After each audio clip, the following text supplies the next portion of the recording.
Good afternoon, participants. Can you hear me? Yes, yes, yes. Okay. So we are all set to start our today's session. So today's session, as you know, it will be on standard model of particle physics. And after the QFT course and group theory and guest theory course, we are all set to go for the standard model course. So the instructor, Professor Tito Shankar Ray of IIT Kharagpur is already here with us for today's lecture. Before going to the technical session, I would like to request my fellow convener, Dr. Debajyoti Dutta, to introduce Professor Rai to our participants. Debajyoti Da, are you there? Yes, yes, yes. Okay, okay.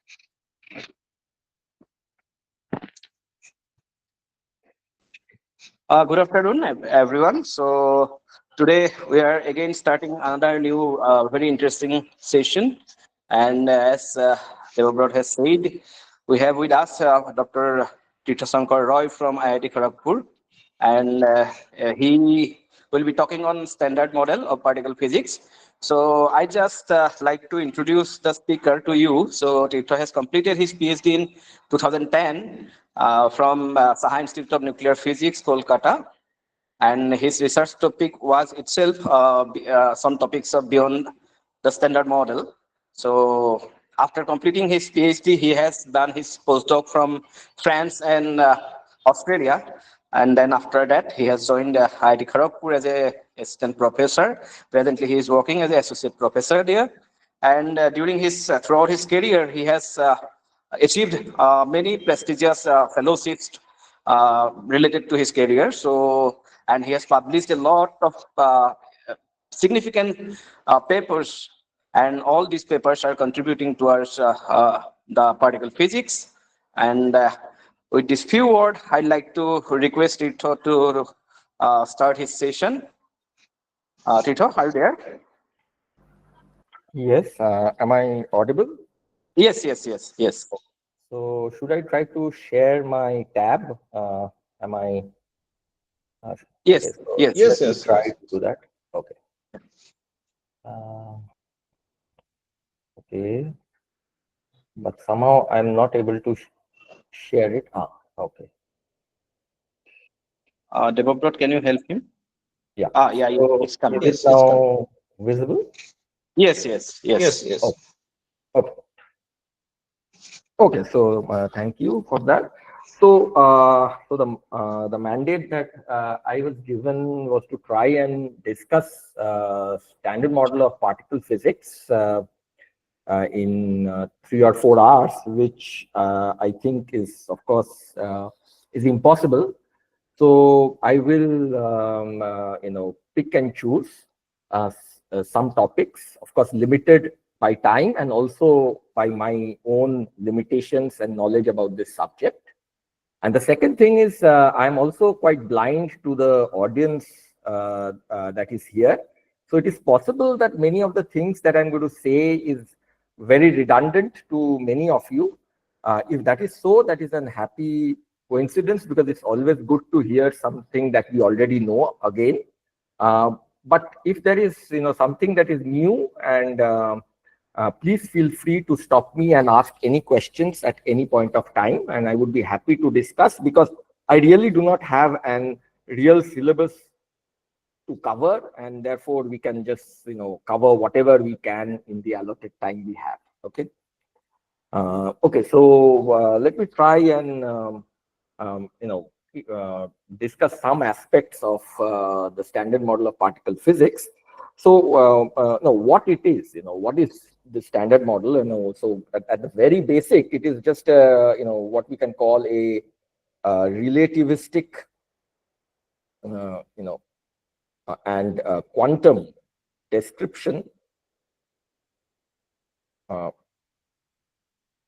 of interactions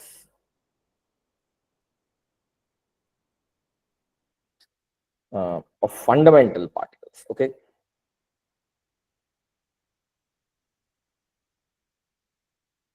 But you see, when I say fundamental particles, I put a I put it within a certain amount of doubt, because what is a fundamental particle is itself a slippery slope, and I don't want to get into that rabbit hole. It's a time varying concept, and what is fundamental 50 years back is not fundamental today, and what we consider as fundamental today may not remain as fundamental particles tomorrow. But nevertheless, we have to take a time slice and believe what is fundamental today are the fundamental particles. So it is a relativistic quantum description of interactions of fundamental particles. And what are these interactions? I'm sure all of you know about this, but just to remind all of you, it is about strong interactions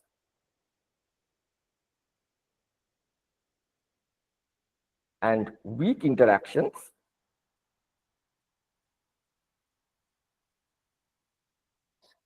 And these two things, colloquially, is basically what we call nuclear forces. And then we have the electromagnetic interaction.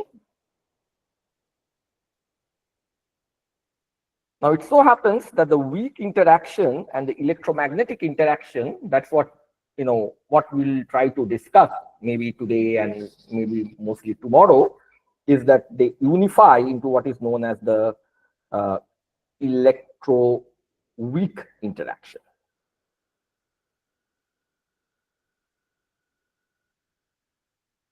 And a quantum and relativistic description of these three fundamental forces together forms what is known as the standard model of particle physics. Okay.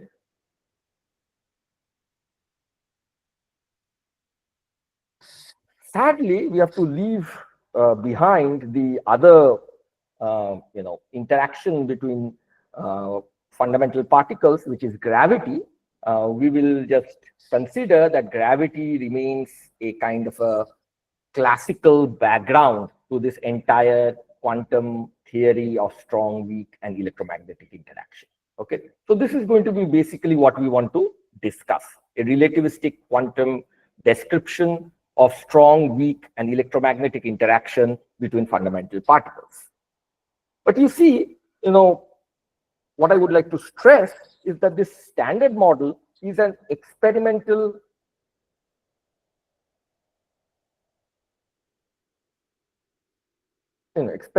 motivated model of particles. Now, why I'm writing this down?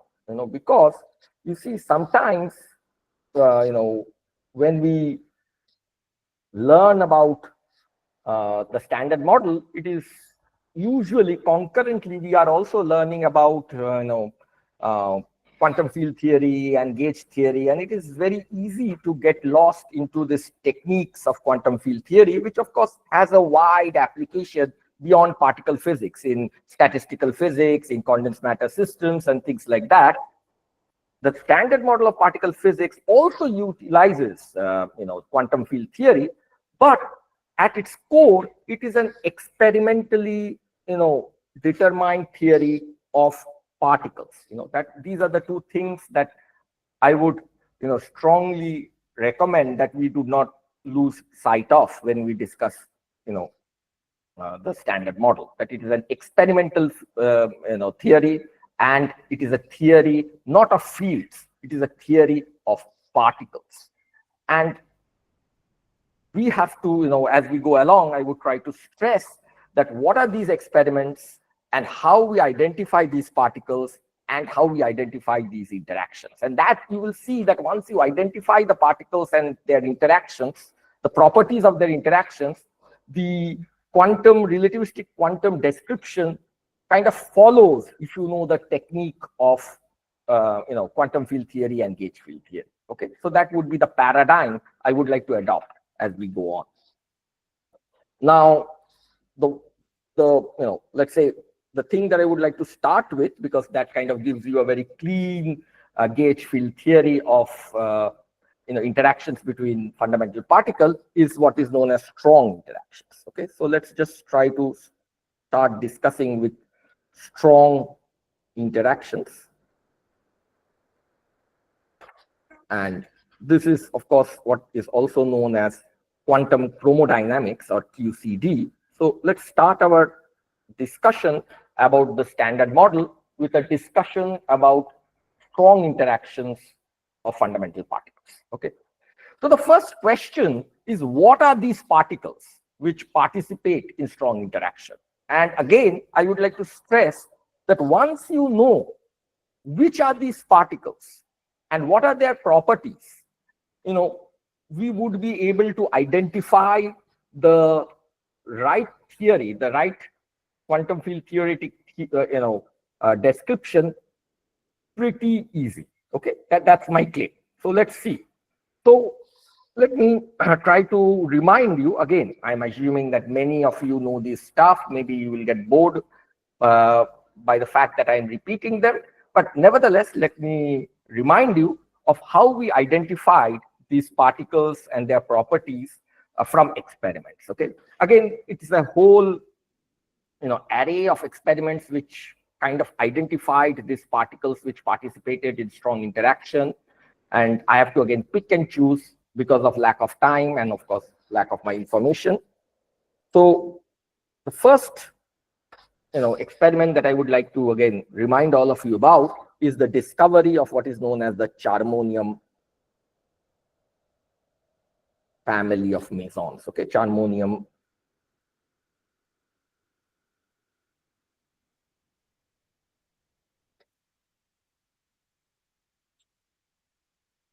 So this game started with the discovery of the Jeff Psi meson, which, if you, I don't know, if you have heard the stories, it was discovered in 1974.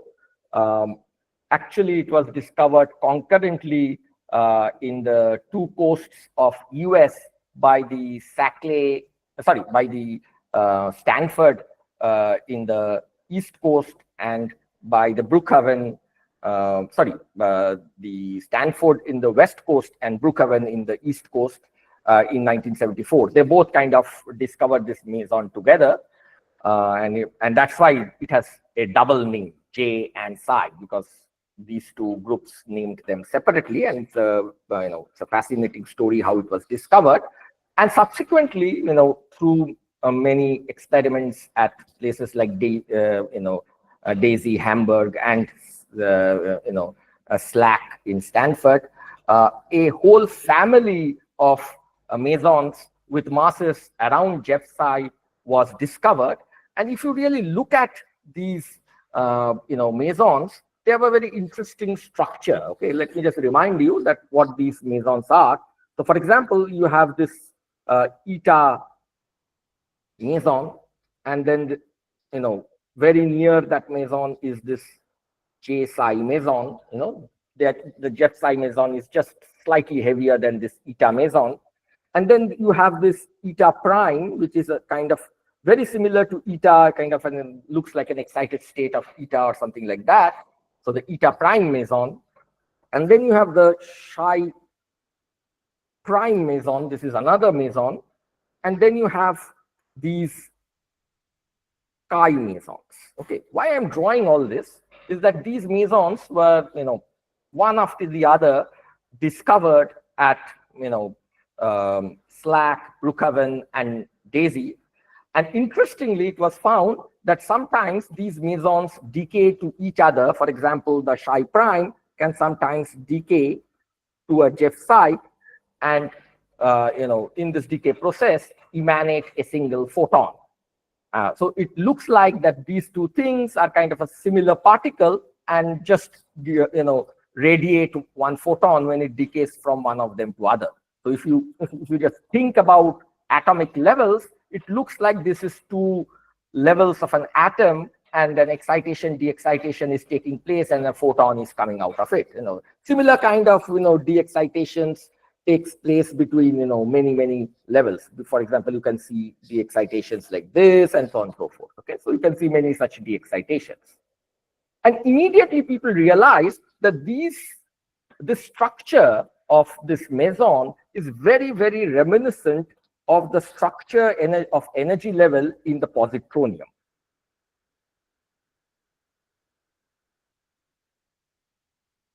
The positronium atom, which is a bound state of an E plus and E minus. Okay. So the positronium is just like a hydrogen atom, where in place of the proton, you have an positron. So you have a positron and an electron bound inside an atom. So all that you have to do is that you have to solve the same Schrodinger equation that you do, and your reduced mass is just a different value. But the other important thing, because the positron and the electron has similar masses, is that the hyperfine splitting and the fine splitting in a positronium atom is of the same order, unlike in the real hydrogen atom, where the hyperfine splitting is much smaller effect than the fine splitting. And what it does is that it just alters the energy levels of the positronium atom vis-a-vis the real hydrogen atom, and it ends up with an level which looks very much like this. Actually, you can identify the levels if you want. For example, for the positronium atom, this eta psi looks very much like the 1s0 state. The Jeff psi looks like the 1s1 state. You can identify the eta prime with the 2,1s0 state, and so on and so forth. You can also figure out what the others are. This is like the 2,3p0, 2,3p1, 2,3p2, and so on and so forth. So these, the red number things are of course not related to the meson. It is like mapping these mesons to some hypothetical levels in the positronium. So why this was interesting or relevant is that this mapping in this Jeff psi or the charmonium meson family with the positronium atom kind of indicated for the first time that the mesons, of course, this charmonium and possibly all mesons, are made up of, spin half fermions, which we all know was later named as quarks, and which are spin half fermions with non-integer charges, right? And there are many other information that was gathered from the structure of hadrons, which told us about, confirmed the this fermionic nature and the charges of these quarks. I don't want to get into the details of this, but I hope all of you have studied this at some level, and it was realized that there were 6 flavors of these quarks, which are basically the up, down, charm, strange, top, and bottom. Okay, so there were 6 such quarks. The second thing that I would like to, again, just pick from the many things that were, inferred and discovered and experimented with was this,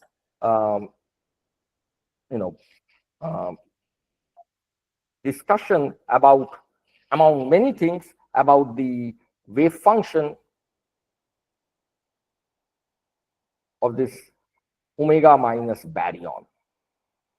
So the omega minus is again one of the baryons which was discovered in Stanford, and its various properties was studied. So it was found to be a spin 3/2 hadron, and it was found to be a baryon with strangeness 3. Basically, what it meant was it is made up of 3 strange quark,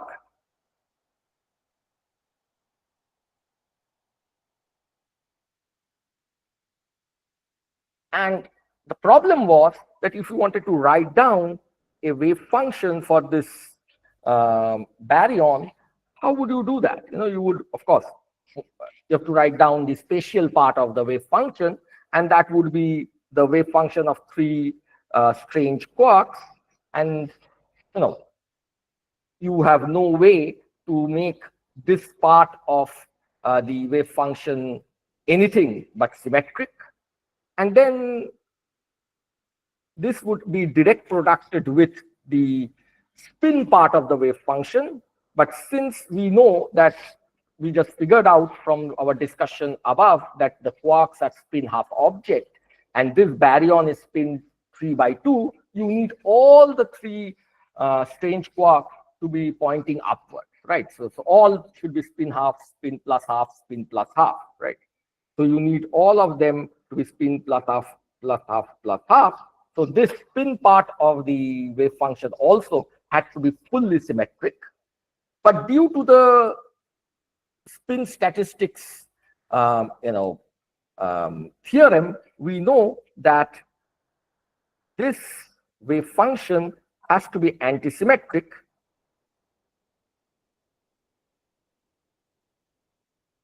due to spin statistics connection. However, this part has to be symmetric. So the only option that was left was to invent another part of this wave function which was antisymmetric.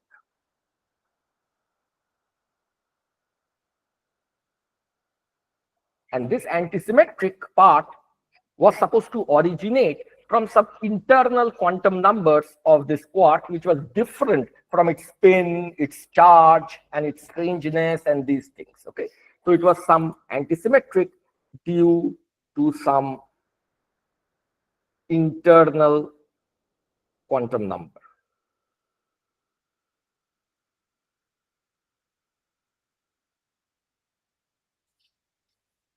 And very soon,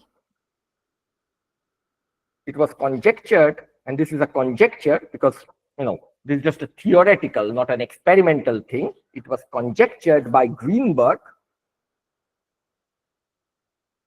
in 1965 that all of these,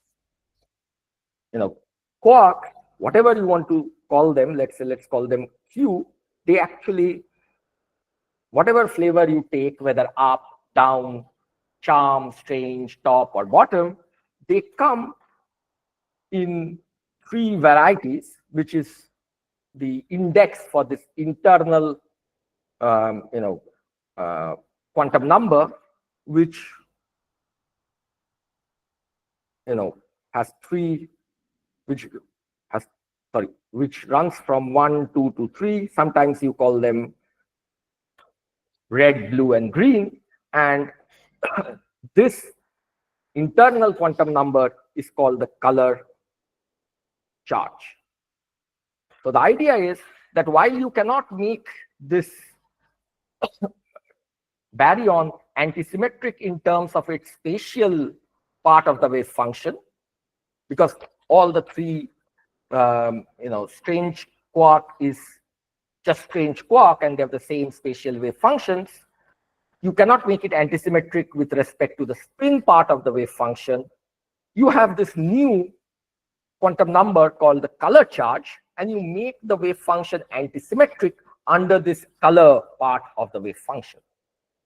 And for that, you have to invent this new quantum number, internal quantum number of this quark called the color.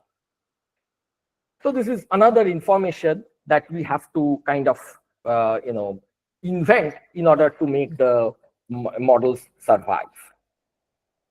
And the last thing that I would like to discuss about experiments is what is known as the deep inelastic collision.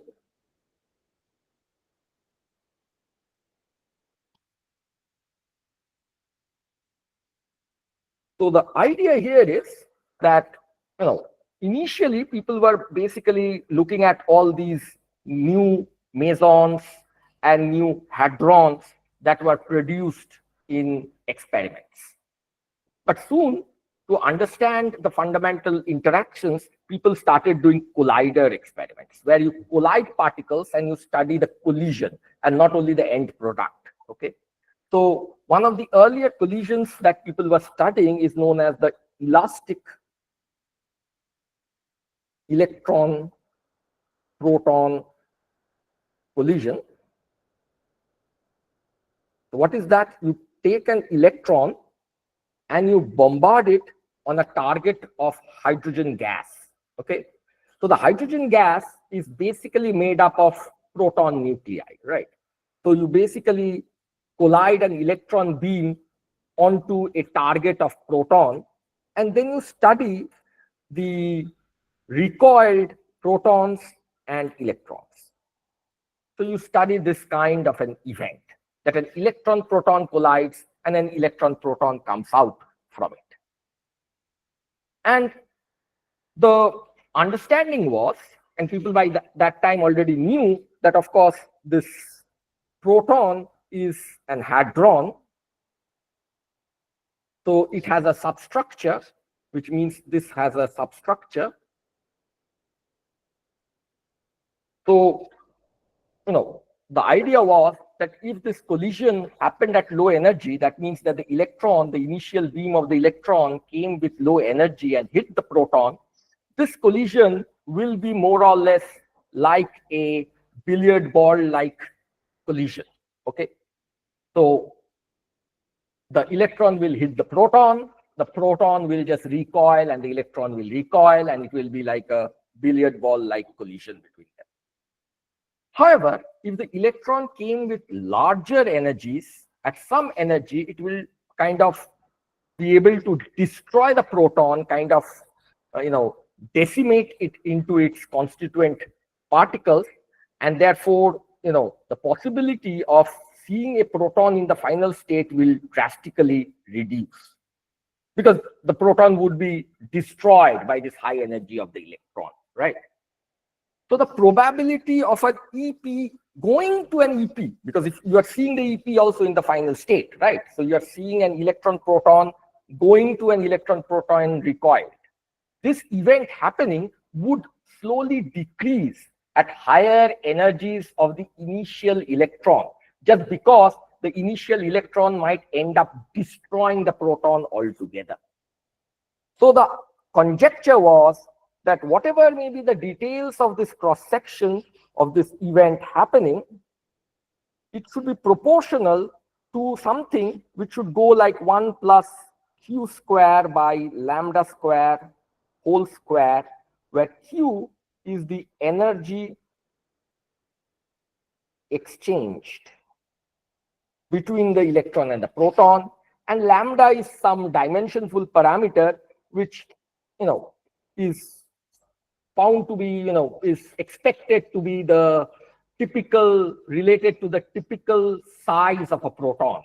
I hope you know that in the natural units, you can relate the length scales to energy scales.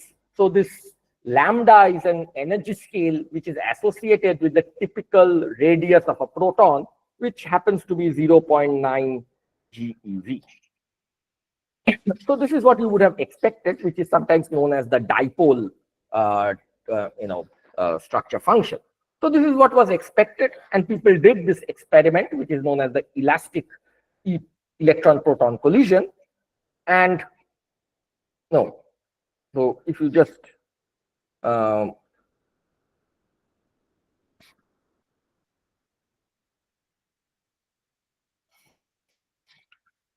look at such a plot, it looks something like this. On this axis, if you write the the cross section divided by the typical, let's say, the Mott cross section, and you plot it as a function of q. And these were experiments again done at Stanford. So these were very low energy days. At that time, this was the high energy. So I don't know, 1 to, I don't know, maybe 8 or something in GeV. And this is 10 to the power minus 4, 10 to the power minus 2, 1, this ratio. So people expected the elastic scattering would go down something like this. And this is exactly what was found. This is what you would expect from elastic scattering. And the implication from this was that the protons are composite objects.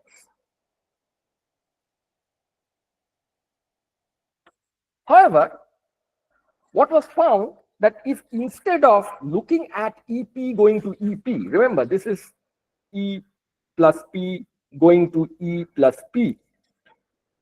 If you did not care about the proton in the final state, if you looked at an event where you hit the proton with an electron and just looked at the electron in the recoil and let the proton be, whether the proton is there or whether it is destroyed.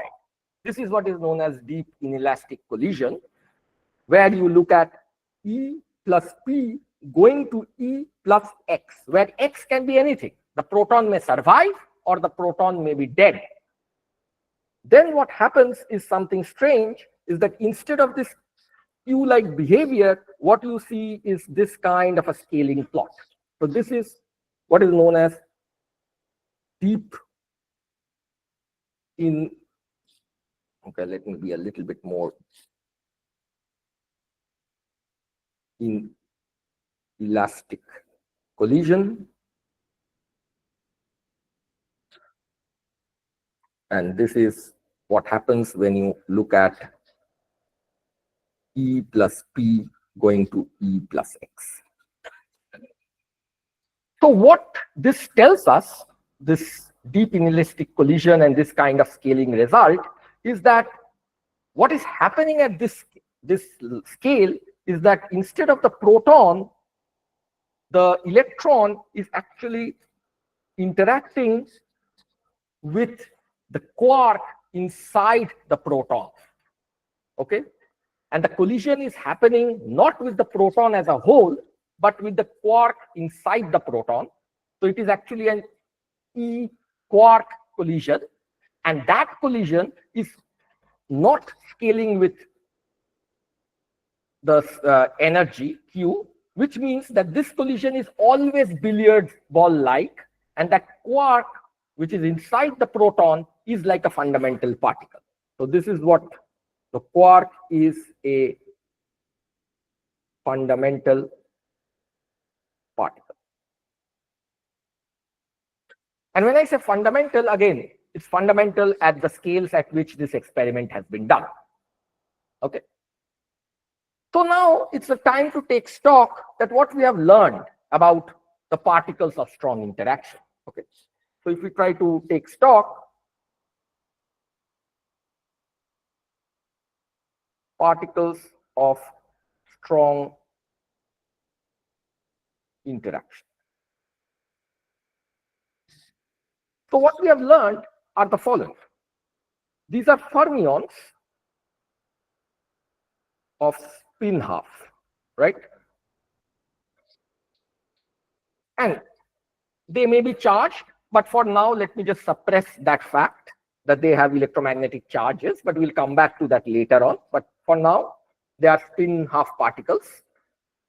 Second, they have internal quantum numbers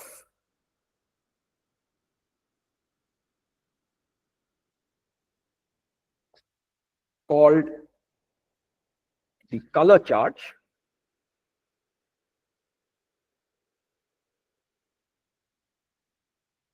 Every quark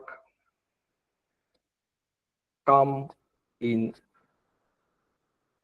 3 varieties.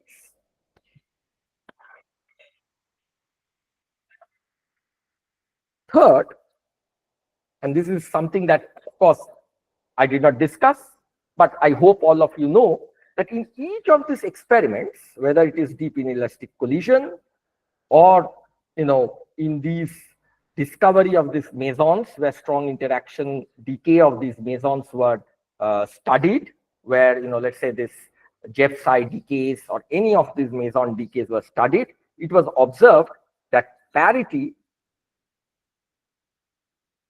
is conserved. Again, when I say conserved, there's no absolute concept of conserved. It is conserved within experimental limits. So far, what we know that strong interaction conserves parity. Okay. So this is what we know. So now we have to give a local, field theoretical description of these particles. So local field theoretical description of these particles. So the first step towards moving from particles to fields is to figure out what is the representation of these particles or the representation of the corresponding fields in the Poincare group. Okay, because that will identify as to which field you want to choose from your course of field theory and gauge theory, right? So you want to find out what is the representation you want to choose.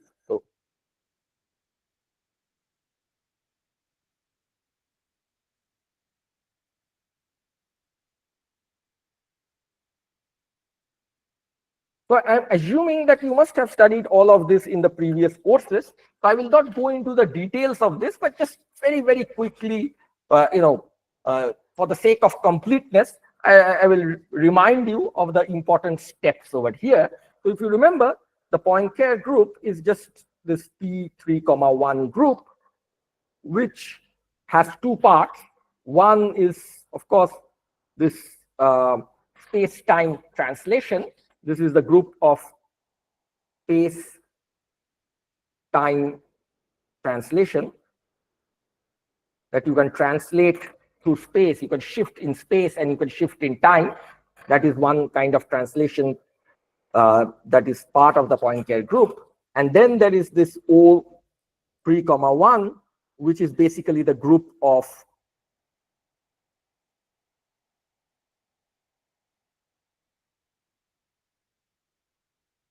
rotations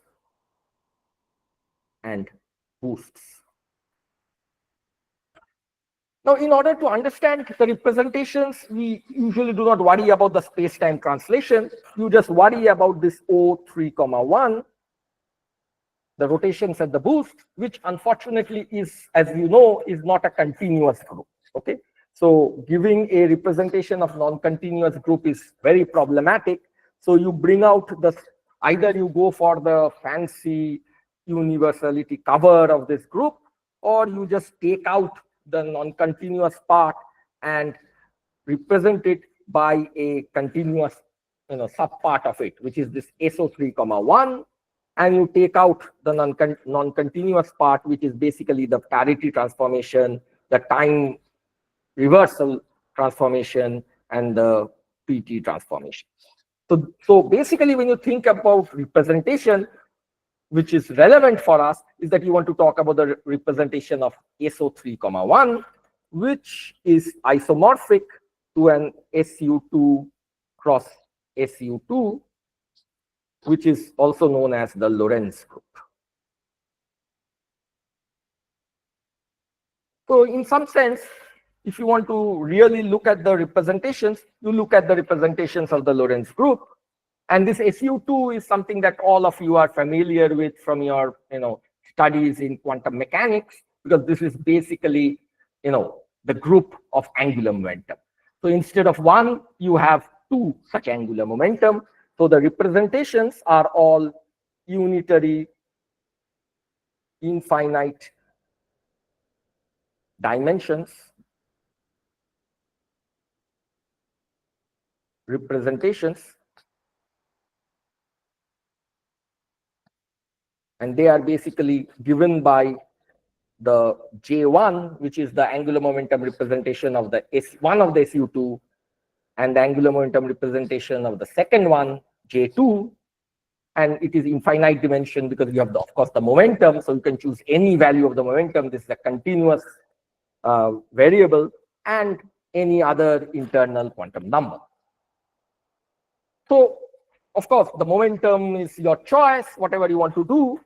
Again, I'm being very, very sloppy. Okay, please do not share this with anybody who is mathematically minded, because I am not at all trying to be mathematically rigorous, but I'm just trying to tell you what are the basic ideas. So the main important point is that the representations are given by these two, J1 and J2. So the main representations that are relevant for us are what you choose for this J1 and J2. So you can choose, for example, 0, 0, and this is what we call the scalar representation. Or you can choose half, 0, or 0, half. So these are the Weyl spinor representations.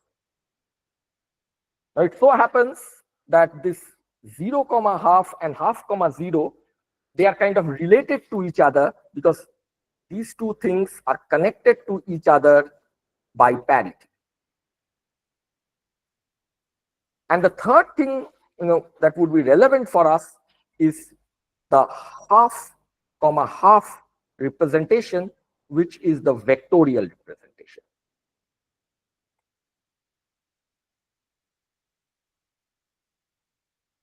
And it so happens that the entirety of the standard model is filled with just these three most basic representations of the Poincare group.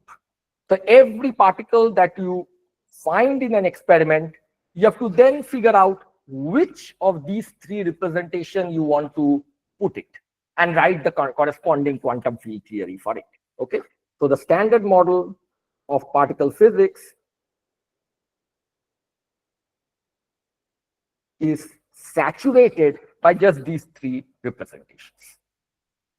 So let's go back. We said that for the strong interactions, we have a spin half particle, but the important point is that it conserves parity. So the representation that you have to choose is, of course, half 0 or 0 half, because that is the only spinorial representation that you have in these elementary choices that you have. But since it has to conserve parity, you cannot just choose the half 0 or the 0 half separately, because if you choose 0 half, the parity will take you to half 0. So what you have to do is that you have to choose a field. Now this is the field theory. Okay, let's just write that. The free field theory of quarks. We want to write down, let's say, a free field theory of these fundamental particles of strong interaction. So you know that there are these quarks, which comes, as I said, of 6 different flavors, and they have this internal symmetry A, which goes from 1, 2, and 3, and they now represent a field. This field, as I said, has 2 possibilities. Either what we called QL, again, F and A has to be there, XT, this is, let's say, the half 0 representation, or it can be the QR. You don't worry about why I'm calling it R and L. L is sometimes called the left-handed chiral field, which has the half 0 representation, and the R is called the right-handed chiral field, which has the 0 half representation. This will become important when you go to the weak interactions. Okay, X, T, and A. But the problem here is that you cannot really choose between the QL and the QR because they are connected to each other by parity. So what you have to do is that you have to choose a linear combination of both of them, which is what is called a Dirac field. So you choose basically a Dirac fermion.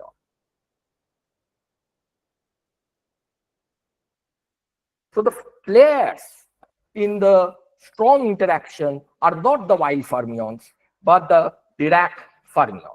Okay, because you need parity to be conserved. So now you write down the free field theory.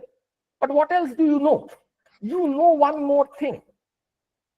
See, the program in quantum field theory, again, I'm assuming, I'm repeating things probably you all know, is just to rely on the space-time symmetries.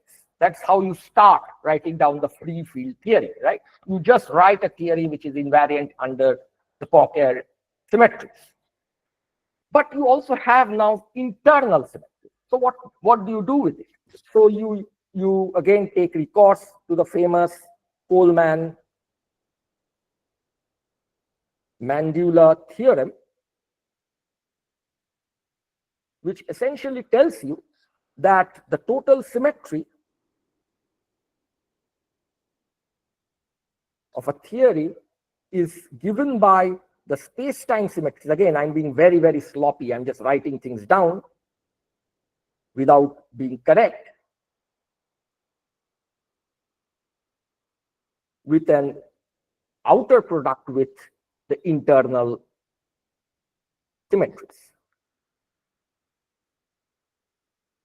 So the internal symmetries will never interfere. So that is basically what you should learn from the Coleman-Mandula theorem, that the internal symmetries, the internal quantum number, never interfere with the space-time symmetries. So even if there is some internal symmetry which differentiate between two fields, their space-time symmetry is not affected by it.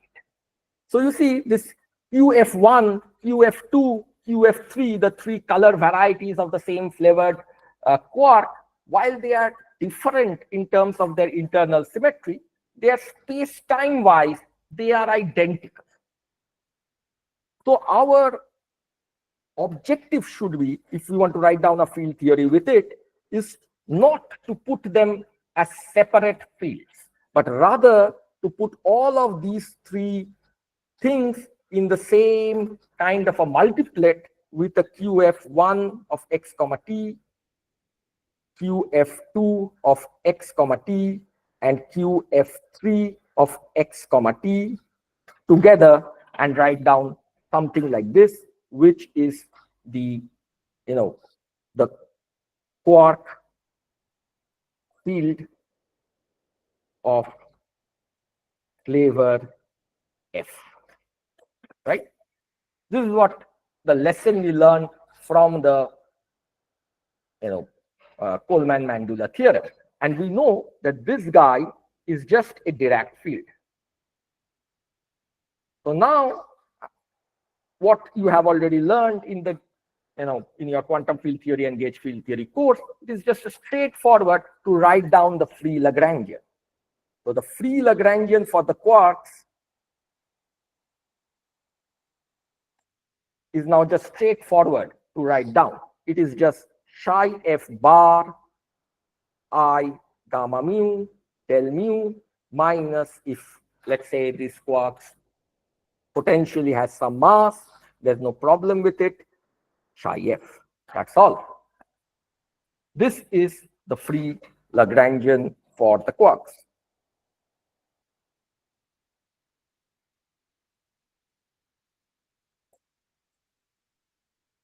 But what is interesting about this is the following, that immediately you figure out that this Lagrangian has some invariance due to the internal symmetry, the internal quantum number.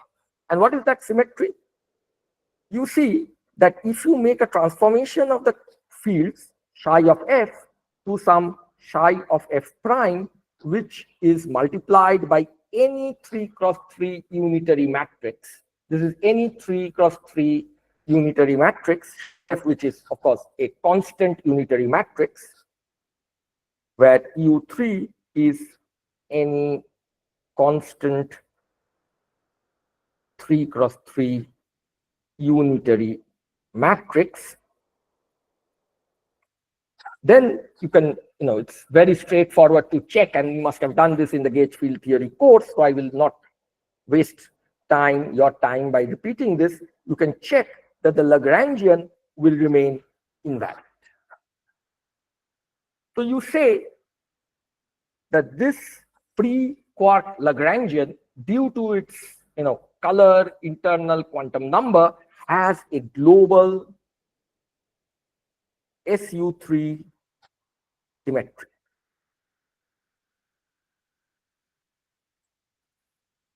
And then the program of gauge field theory is that, is just to remind yourself that relativity does not like anything that is global because of causality. Causality, puts a, always prefers things which are local. So if you have any symmetry which is global, it's preferable whether you can make it local. So the entire program of gauge field theory is to check what are the global continuous symmetries of your theory and try to make it local. So there is a continuous global symmetry, which is this SU3 global symmetry in this Lagrangian. So now you try to make it a local symmetry, right? So the idea now is to write down a local symmetry, and that is basically the QCD Lagrangian. Okay, so let me write QCD, which is basically the local SU3C gauge theory of quarks.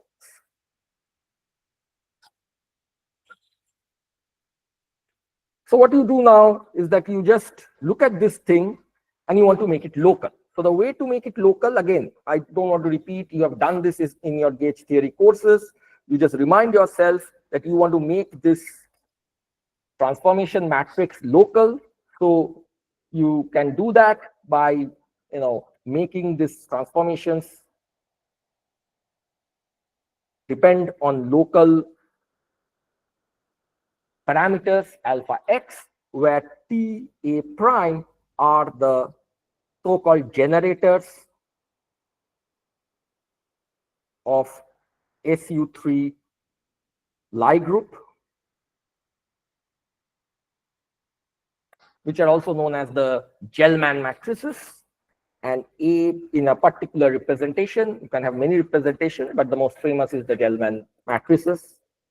And A prime is an index which runs from 1 to till 8, because there are 8 such representations. But I might warn you that as I go forward, that I will sometimes drop this bar notation. You remember, when I was writing Q, I was writing this A notation where A, of course, ran from 1, 2, and 3. And this A bar here runs from 1 to 8.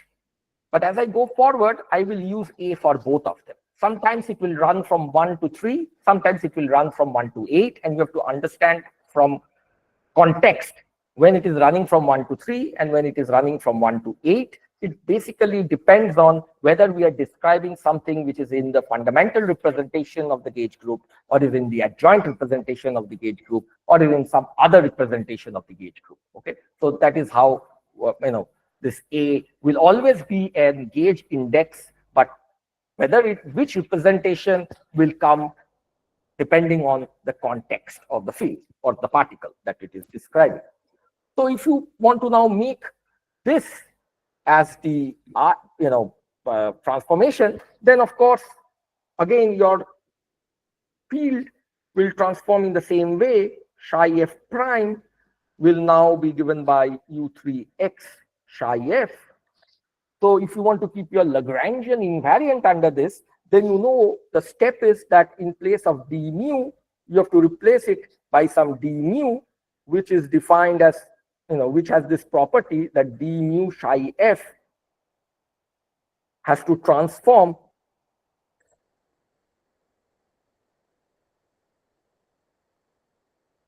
so the covariant derivative is defined in such a way that the covariant derivative acting on psi transforms exactly like psi itself, right? And this kind of tells you what d mu is. Again, I will not labor this point. You have gone through an entire course on this. And I've already dropped the bar over here, but remember, these are the Gelman matrices running from 1 to 8. And here you have to introduce these so-called gauge fields or vector fields. So new prediction from your theory, vector fields in the half representation of the Poincare group, which you have to inadvertently introduce in your theory. Okay. And it so happens that your local gauge invariance would work out if your G mu also, transforms in a specific way, which is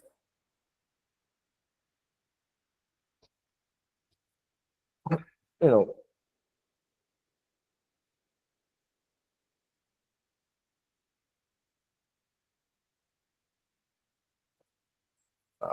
I think minus I by, okay, let's put some number 3 over here, G3. This is a typical coupling that comes out, del mu U3x times U3x dash, right? Something like this. This is the typical non-abelian, gauge transformation. So if you have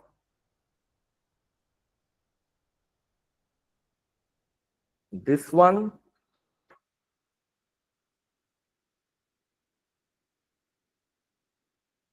and this one simultaneously, then your Lagrangian will be invariant. And the Lagrangian that you now have, which you can now write down, of course, there's one more thing that you can also invent, which is d mu d nu. The commutation relationship between them gives you a new thing, which is called G mu nu A. So with this new quantity, which is the, the second derivative, you can write down the QCD Lagrangian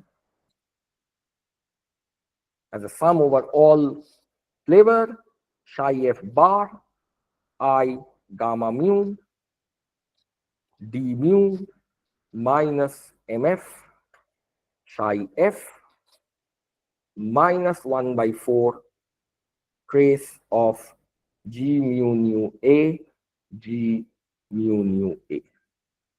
Okay, where d mu is defined as del mu minus G T A, G mu A of x, and d mu minus d mu defines this quantity.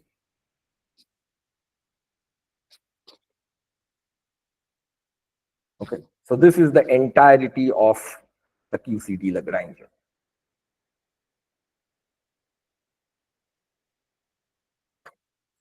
You see, once your particles are experimentally identified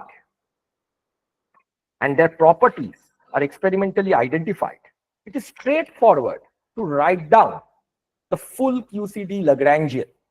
So the experiment has to tell us what are the particles and what are the properties of those interactions. So the things we needed to know was that these were made up of spin half fermions, which had this color charge, and that parity has to be conserved. And immediately, through the tool of quantum field theory and gauge field theory that we have learned, we could write down the entire QCD Lagrangian. And what are the properties? There are many things, but let me just point out a few things. The the so-called Feynman rules of QCD is the following. There is, of course, the usual, the quark propagator, there's the gluon propagator, because there's the quark and the gluon. These are the two things that are introduced. The quarks were what we introduced from real experimental observation, and the gluon came because of the gauge theory, formulation. And what this formulation also now identifies is the interaction between quarks and gluons. Okay. So what it identifies is that in addition to everything else, these gluons, which are sometimes represented by these curly lines, have an interaction between quarks, which comes from this kinetic term inside this covariant derivative. So if you expand this psi bar I gamma mu d mu psi, inside the d mu you have a term which is G3 Ta G mu Ax. From that you will get a term like this. So this basically comes from psi bar F. Well, let me just write it down for all of you. I gamma mu d mu psi F, which contains a term which goes like psi F I gamma mu minus, there's an I over here again. Maybe I missed, did I miss this before? No. Okay. I G3 Ta G mu Ax psi F. And what it tells us that this interaction between a gluon of index A, color index A, and Lorentz index mu with two quarks of flavor index F and F prime and color index I and J has a Feynman rule. So let me write down the Feynman rule over here, given by minus I G3 gamma mu delta F F prime. This is very important, which tells you that this interaction can never change the flavor of the quark. So all QCD interaction can never change the flavor of a quark. So if an up quark is taking part in a strong interaction, it will remain an up quark. The flavor can never change. But what can change is just the color, and that color is given by, the color changing is given by this ijth element of the Gell-Mann matrix. So this is the Feynman rule of this interaction, which comes from this term. But in addition to this, and I'm not going to go into the details of the others, there's also the self-interaction of the gluon. Okay.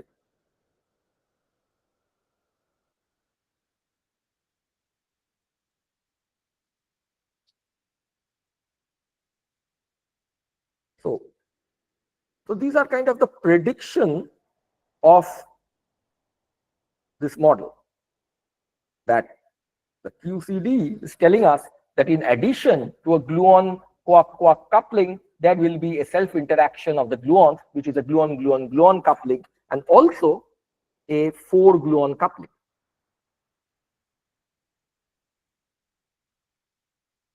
And I don't want to write down the Feynman rules for these things. You can just Google them up, and they will show up. This is momentum dependent. This is not momentum dependent, but they are very complicated structure. But there are such self interactions. Okay. So very good. So these are the predictions from the QCD. So the experiment has led to some theory, and we have some prediction from it. But then this is not enough. You have just seen some experiments. You have a technique called quantum field theory and gauge field theory, and you have fitted your theory to that experiment, and you have written down a theory with it. And you are claiming that this is what describes strong interaction in its entirety. So you now need an experimental verification of it.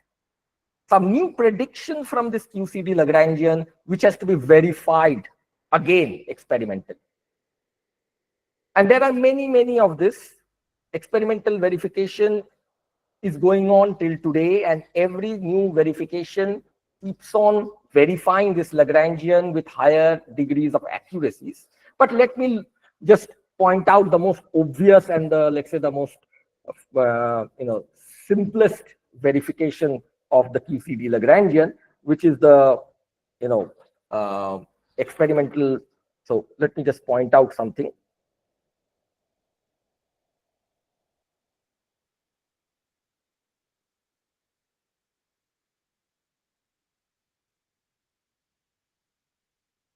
This is related to again the initial studies of E plus E minus collisions and productions of hadrons. Okay. So what was happening is that again in earlier accelerator experiments like in Stanford, Brookhaven, Daisy, and elsewhere, Fermilab, people were colliding E plus E minus, and they were looking at production of hadrons. So the collisions, so the events were something like this. So let's say this is some collision site. So you collide and E plus E minus, and what you end up getting are this plethora of hadrons coming out in the form of jets. Okay, so these are jets of hadrons.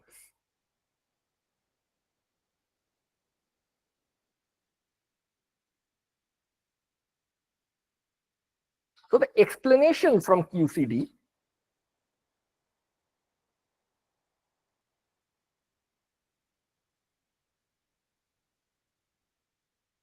was that what is happening is essentially something like this, like E plus E minus was interacting with this quark through a photon, and this was possible because the electrons are electrically charged, and so are the quarks. This is something, again, I have not discussed so far, but we know that the quarks are charged. For example, the proton is charged because it is made up of a UUD, and as a proton has a +1 charge, so the up and down quark must carry some charge for the proton to have some charge, right? So these quarks have to be charged. So the explanation was that what is happening is that it is basically not producing hadrons directly, but it was producing this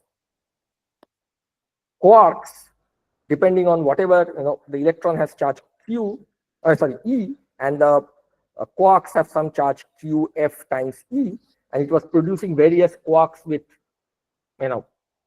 proportionality charges of QFE, and then these quarks were producing their own jets around it due to a process called hadronization of quarks. Okay. Happening in both places. So this was the explanation. And what was interesting is that if this is what is happening, one can actually go ahead and calculate, and this is something I think you will do in your tutorials. You can actually calculate the probability of this E plus E minus going to QF bar. The differential cross section of this, you can actually show that it is sum over all. See, it doesn't matter which flavor, any flavor can come out, right? Because the photon is just a electronic interaction with the quarks, so it will democratically couple to every quark with charges QF times E. They are like electrons with charge QF times E for the photon. So it will couple to all such flavors, and you will see that this cross section one can actually calculate, and it is given by some expression which probably we'll discuss in the tutorial later today or maybe tomorrow, I don't know. UF square, and the expression is given by T square U square by S square.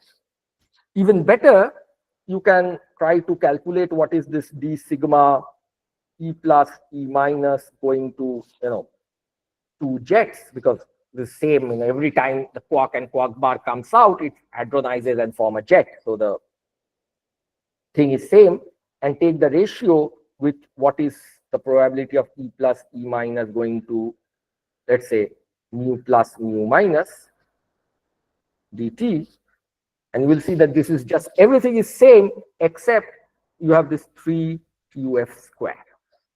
And this kind of ratios were actually studied at Fermilabs, SLAC, and places like this.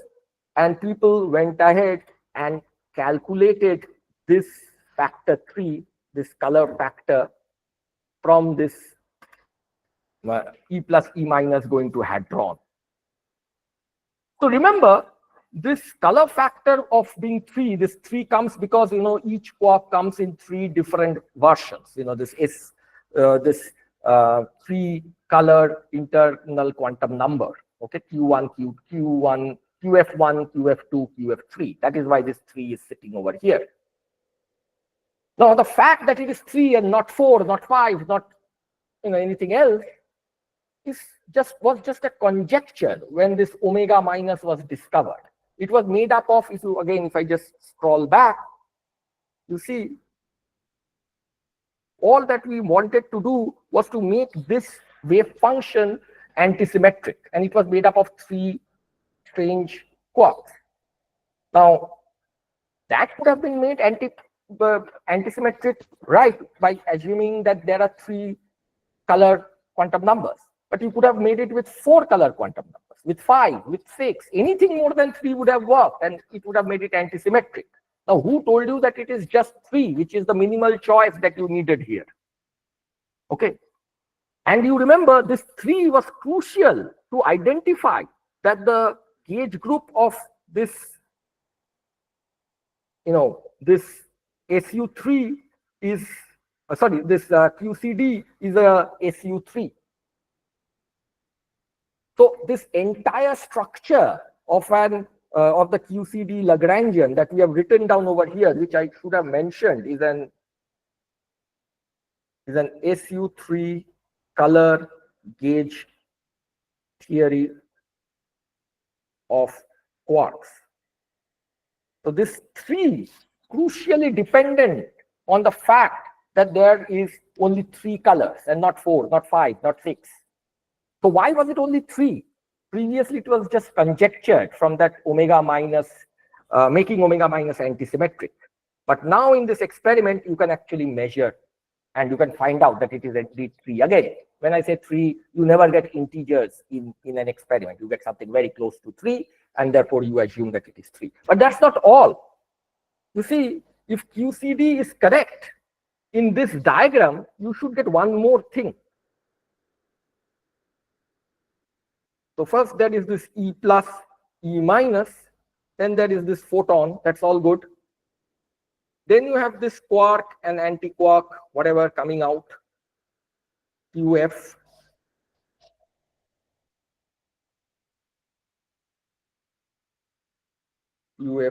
Let this be bar and that be QF.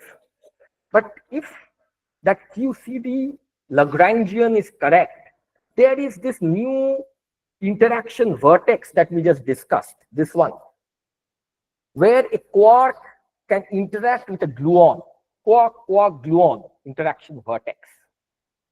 And this gluon and this vertex is a prediction of that gauge theory. So if this is correct, then one thing that can happen in this diagram is that sometimes from any one of these final quark arms, a gluon can come out. This is also a possibility that can happen, right? Who will stop it?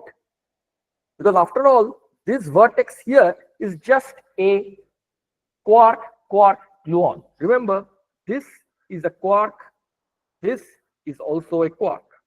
On that same line, I've just drawn a gluon. So if this happens sometimes, so this will be a gluon, this will go on as a quark, and this is the anti-quark. So what would happen is that in these circumstances, you would expect that, of course, there will be a jet surrounding this initial quark, there will be another jet surrounding this gluon, and there will be another jet surrounding this quark. So sometimes when this electron positron annihilates, instead of producing the initial two jet events, you would expect E plus, E minus going to Q bar gluon, which is basically a not two, a three jet event. And indeed, in Petra experiment in DAISY,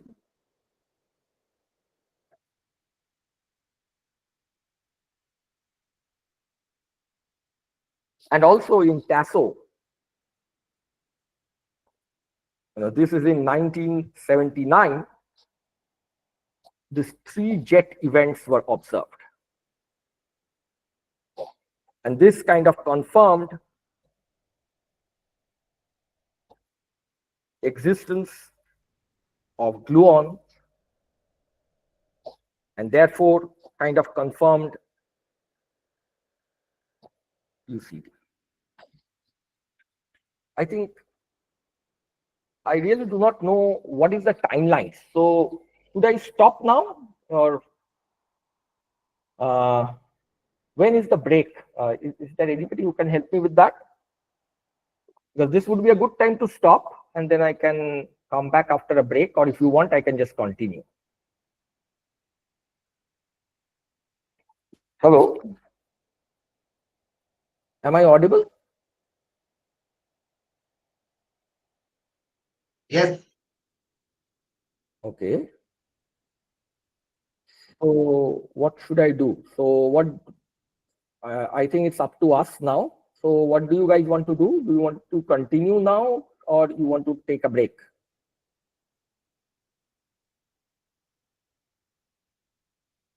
We could take a break of 10 minutes. Okay. So I think that would be a good idea. So let's just take a break for 10 minutes. Sorry, actually had a doubt. Would you be open to it now or? Okay. Maybe since we are taking a break for 10 minutes, when we come back, we can start with your questions. Okay. So I will start with questions on what we have discussed, and then we'll continue. Okay. Okay. Thank you. Yeah. Yeah, sorry, there was something, the usual break time. What is it? Usually we break time in lecture.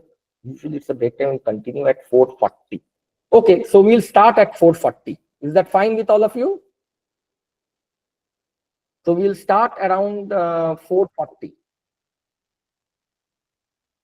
And then when does it stop after 4:40? Can one of you please tell me, because I have no idea about,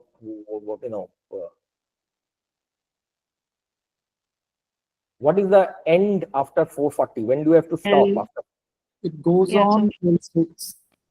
Till 6. Okay. So we'll start at 4:40 and we'll try to wrap up by 6 today. Okay. okay.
So am I audible to all of you?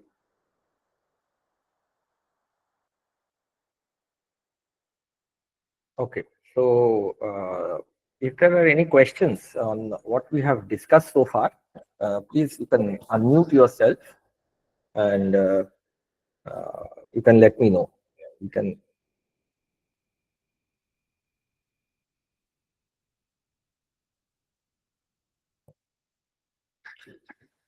So while we wait for others to join, maybe we'll start in 5 minutes. So if you have any questions, please let me know. Am I audible, sir? Yes. Yes, sir. Sir, I have a question with regards to the QCD Lagrangian that you had written. Yeah. Can you please go to that? This one? Yes, sir. So basically, we are summing over all possible flavors of the quarks, right? Right. And in a previous, I think in a previous slide or in a previous page, you had written that the psi bar f or the psi f is actually a three tuple. Yeah. So So it is just let me also write here maybe. So this is also a sum over all. So flavor is like the up down like that. Okay. yeah. Yeah. But the flavor what is it? The psi f of x comma t. This Yeah. is shown to be a three tuple, correct? Right. Right. So my question is like typically in your in the Dirac for Dirac fermionic fields, we Yeah. usually have a 4x4 thing acting on the Right. state, right? Right. But if you are going to have a three tuple, how do we like No. account? I mean, how do Okay. we Okay. manage the matrix multiplication? Or Yeah. that was my question. Okay. So you have to understand in this three tuple, each of them is again 4x4. Okay. So All right. in this three tuple, basically you think of this object that you have over here. Okay. So let's maybe okay. So in this thing, each of these things, okay, or maybe it's not even visible with this color. So maybe I something else. So is it like a direct sum that we Yes, yes, typically do? direct product. So Oh, wait, just let me explain what you are saying. It's a sure, good sure, sure. question. So each of these things individually, okay, is a Dirac fermion, which is is a four component with four components. Okay, so basically this is a four component thing. So this is what is the Coleman-Mandula theorem. This is what you have to understand. The Coleman-Mandula theorem tells us that the space-time symmetry and the internal symmetry are outer products. They do not interfere. Okay. So the Dirac four components are the spinor components. They relate to the space-time symmetry part of it. What you have learned in Dirac equation or whatever those gamma matrices algebra that we have Clifford algebra that we have learned are all related to the space-time part of the geometry, and that is a different index. When you do those matrix multiplication, they just commute through or they just don't see the internal symmetry structure. And this three tuple part, that there are three of them, is the internal symmetry part of it. So each of them have this individually have this space-time symmetry structure. So you have three Dirac fermions which are identical, and they are together put into this vector. Okay. So that is the power of this theorem, that you don't have to bother about the space-time part and the internal part. You can just write them individually. And then on top of that, you are summing over the flavor. So many things are going on. There's the space-time, there's the internal, and then there is the flavor. So I have not even shown the spinorial index anywhere. I've just assumed that is there. Each of them have a spinorial index, actually, because it is an half zero plus zero half. So that a Dirac spinner has a spinorial anti-spinorial index. Dot, undotted index, sometimes it's called, right?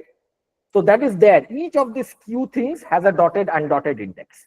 Then it has this 1, 2, 3, which is the color index. Then it has this F, which is the flavor index, which runs over up, down, charm, strange, top, bottom. But all of these things can be treated separately because of this theorem. Okay? Does that answer your question? Yes, absolutely, sir. So, sir, one more question I had. So, in the first slide, I think you talked about having the three strange quark wave function as being symmetric. But can't we is that an experimental observation based on some sort of parity thing? Because can't we anti-symmetrize the three strange wave functions? Like how we typically The do with spatial part. Slater determinants? You need to say just the spatial part.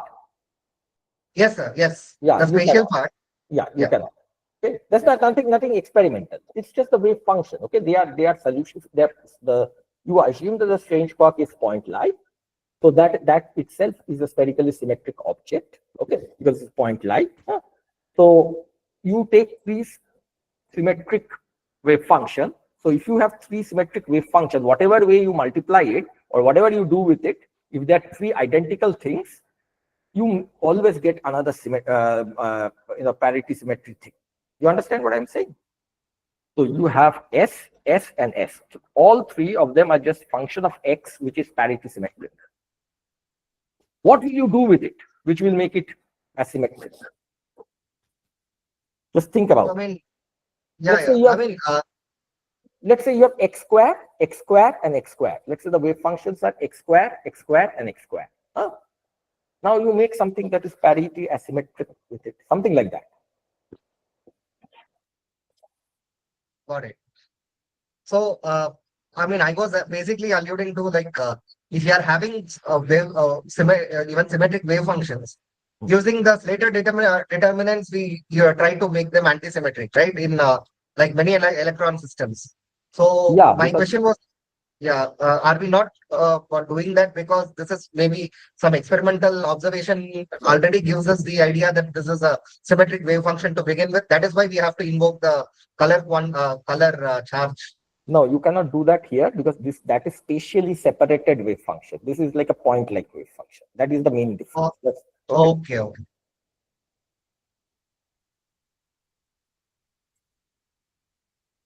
Any other question?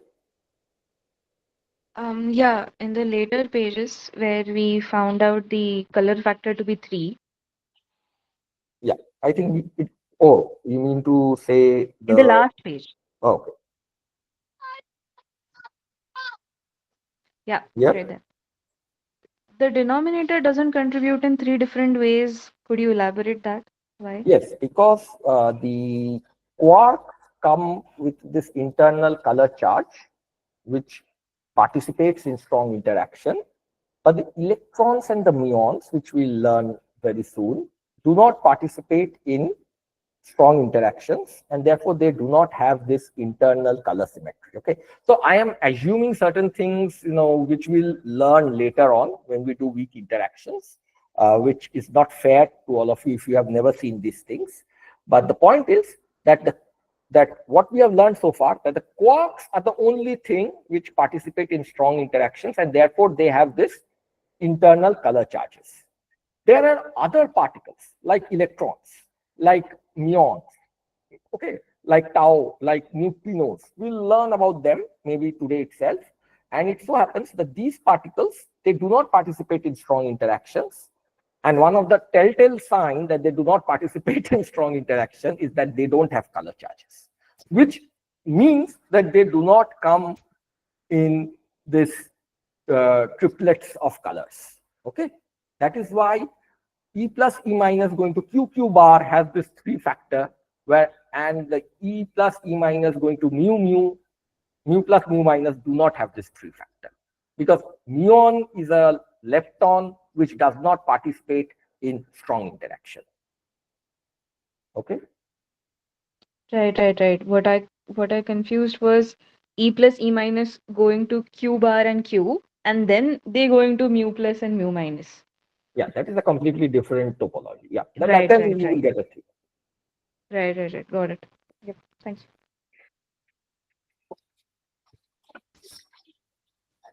Any other question?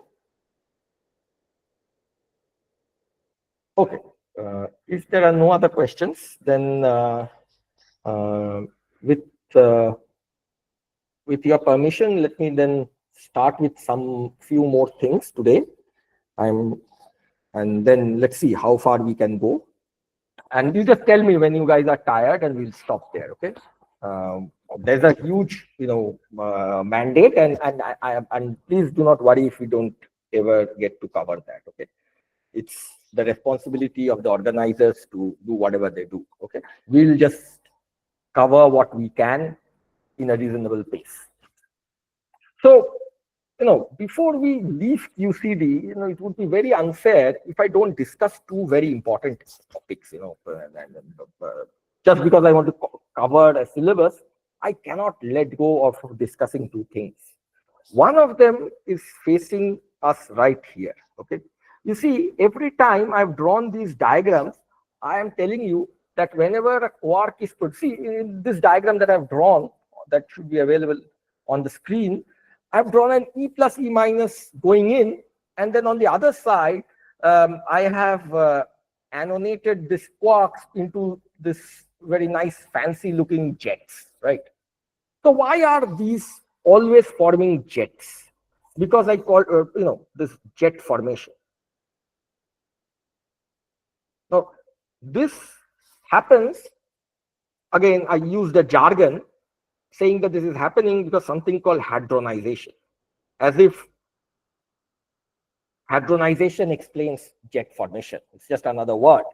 Now let me use another jargon, that hadronization happens because of something called confinement.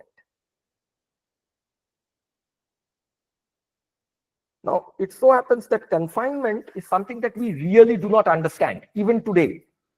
Actually, confinement is one of the Clay Foundation problems, which if you really solve and you understand, you win $1 million or something, right?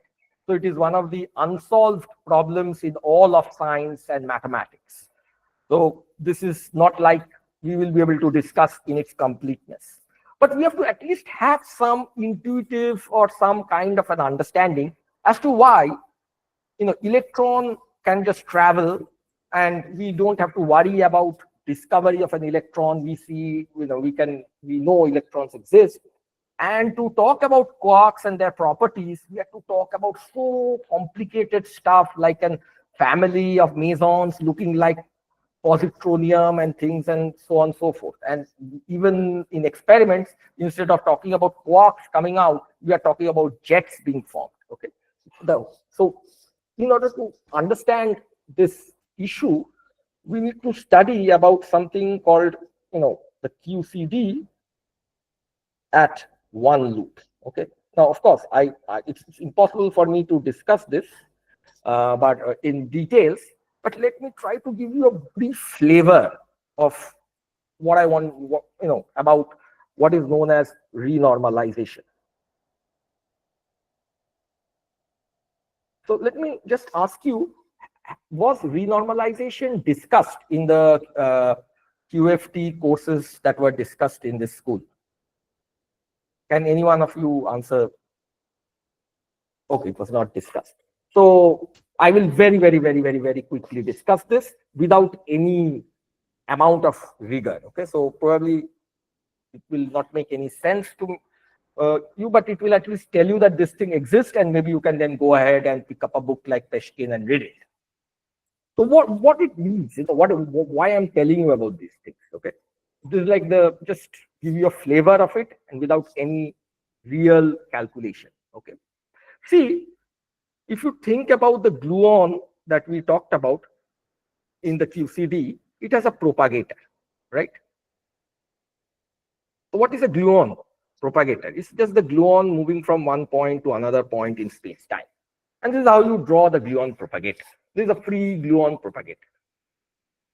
However, in the QCD, the gluon, we just learned, also interacts with fermions.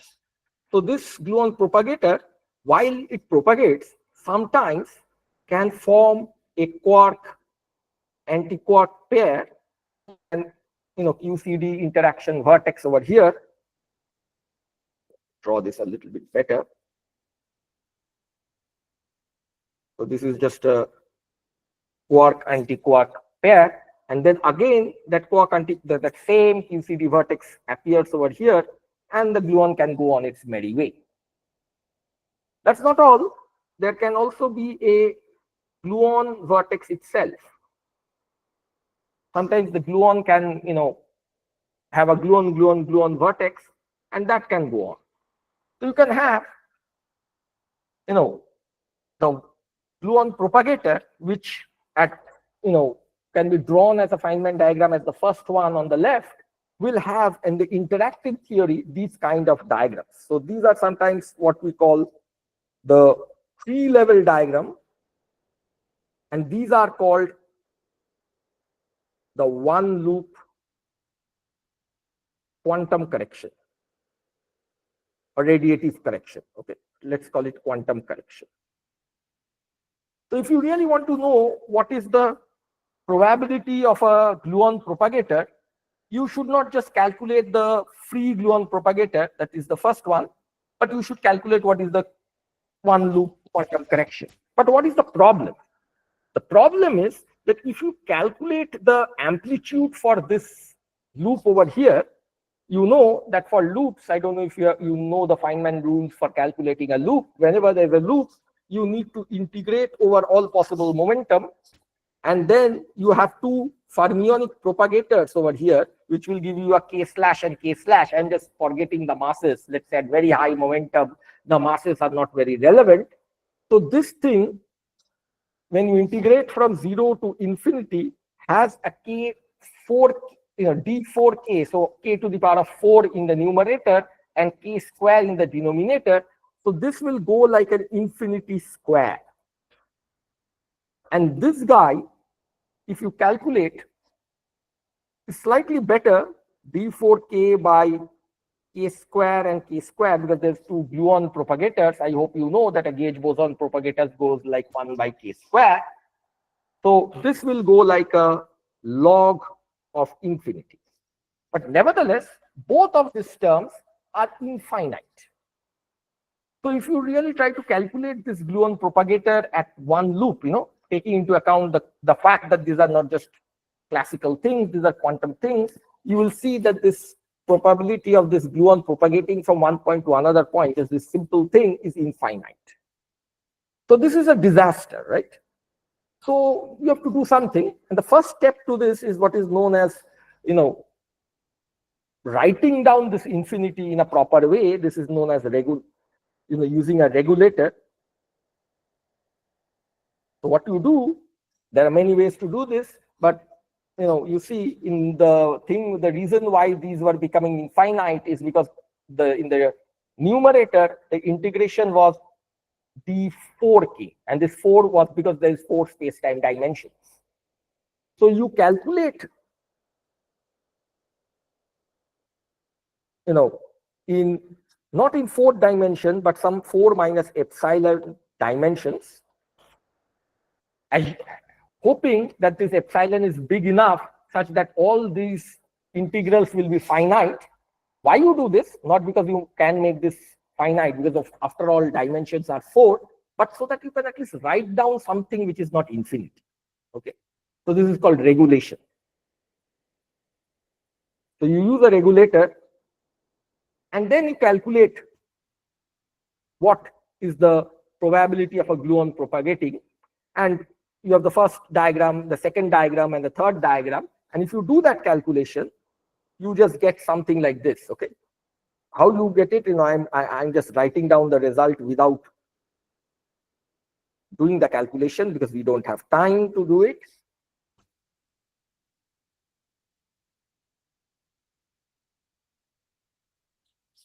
So you have a 1 plus, this 1 comes because there is the tree level diagram, which is just gives you the standard propagator.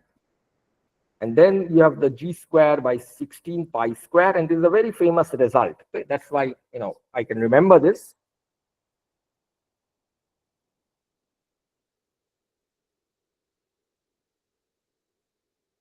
NF is the number of fermions that can appear in this loop. So this first term here comes from the triple gluon vertex, and this comes from the from the quark loop. And then there's a 1 by epsilon over here. And then you have other terms which we don't worry. This 1 by epsilon is very symptomatic, because you know that if you have to finally do this in 4 dimensions, and you have to put epsilon to 0. And once you put epsilon to 0, this entire term over here that you see, this entire thing is what we will like to call Z3, goes to infinity. Okay. So this is the kind of the amplitude for the gluon propagator. Now, this is nothing. It's still infinity. You have just written it in a fancy way where you have the 1 by epsilon. You have to, in the end, take epsilon to 0, and this propagator goes to infinity. However, why this is interesting is that there's a way to get rid of this infinity. And this is due to the works of Feynman, Tomonaga, and Schwinger, and the reason why they got their Nobel Prize, which is to show the renormalizability of gauge field theories.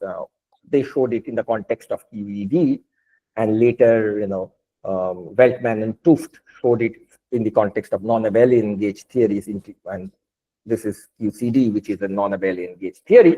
And what is the idea is that, you see, what we have started with was a Lagrangian, right? Where is our Lagrangian? This was our Lagrangian.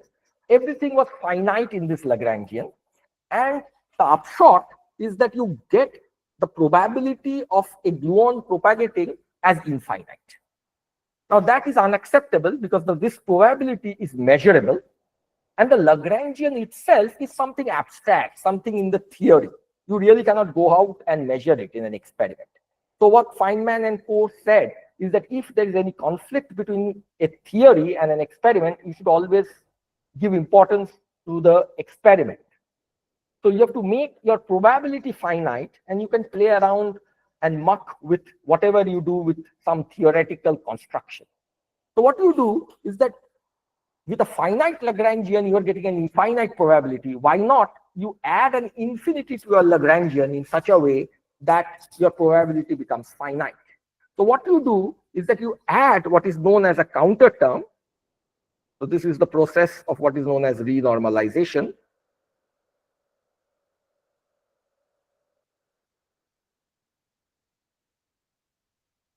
You add something called a counter term, which is 1 by 4, this exact same thing, this infinite piece Z3 minus 1. And this, it so happens that the term that you need to add is this one.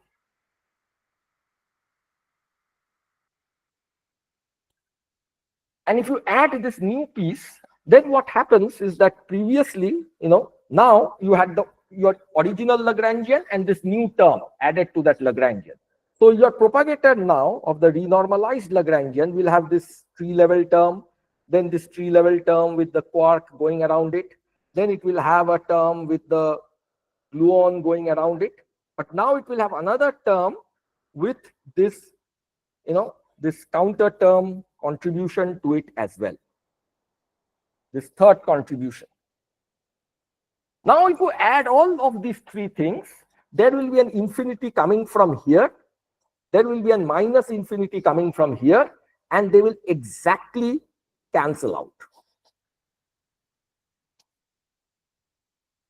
Okay.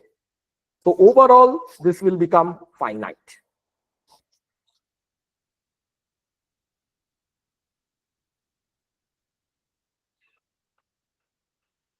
But the good thing is that this counter term that you are adding to the Lagrangian is not really a new term. If you look at it, this counter term that you are adding to it, and this is the main observation of Feynman, that in gauge field theory, you get infinities, but you can remove it by adding an infinite piece to the Lagrangian. That is true. But this new piece that you are adding to the Lagrangian exactly looks like terms which are already there in the Lagrangian, because this looks very close to the kinetic term of the gluon fields. If you have studied, let's say, the gauge field theory, you will know that this looks like an abelian gauge, kinetic term. Of course, the piece there is non-abelian, but here it looks like an abelian gauge field term. Actually, what it tells you is that you can remove this counter term altogether and take care of it by just rescaling your field, which previously you were calling the gluon field G mu A. All that you have to do is that you have to change it by something called a renormalized gluon field, which is given by this root of Z3 times G mu R A of X. So the way to make the gluon propagator, the probability of a gluon propagating finite, is to rescale the gluon field by something which is infinite. So the field becomes infinite, but the prediction of that field, which represents a particle actually propagating in nature, becomes finite. Okay. So this is how you renormalize the gluon field. Now, why I'm telling you all this? So let me now quickly move on. So you see, it's not only the story of the gluon field. You also have the fermion field or the quark field, right? Let me call it the quark field, the quark propagator. So the story is same. At tree level, this is how the quark propagator Feynman diagram looks like. But in the interacting theory, this propagator can sometimes have a one loop quantum correction which looks like this. This is the 2 QCD interaction vertex. So this is a QF going to a QF. This is a QF, QF, QF, and this is a gluon. And I don't want to tailor this, I don't want to labor this fact that if you calculate this is again infinite. So you need to add a counter term to it, which will make it finite. And this counter term is exactly like a term which exists in the Lagrangian, which looks like the kinetic term of a free quark field. And you can take care of this infinity by just rescaling, the fermion fields to a renormalized fermion field, which is given by some, some factor, let's call it Z2 for historical reasons, Z2 times our original fermion field. Okay. So again, the idea is same.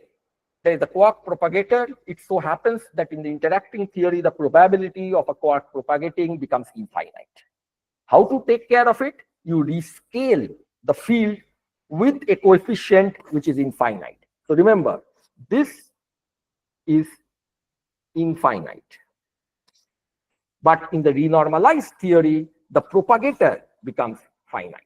Okay. When you add this plus this, what is finite is this thing.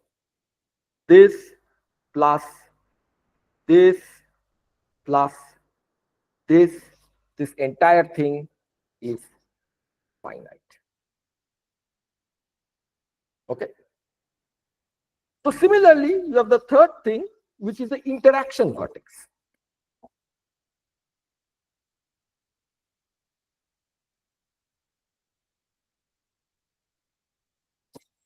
So what is the interaction? The interaction in QCD is that there is a gluon and then there is a quark, antiquark, right? Gluon, Q, F, QF.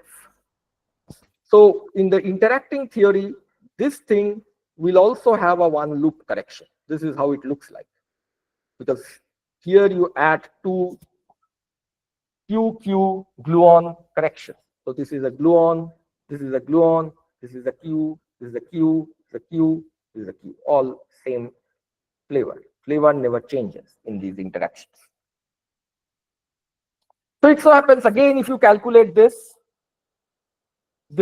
loop will be infinite. You can check it, okay? So this will be log infinite because there's one fermion propagator, another fermion propagator, and a gluon propagator. So the denominator will have a k slash k slash k square, d4k in the numerator. So it will go as log of k.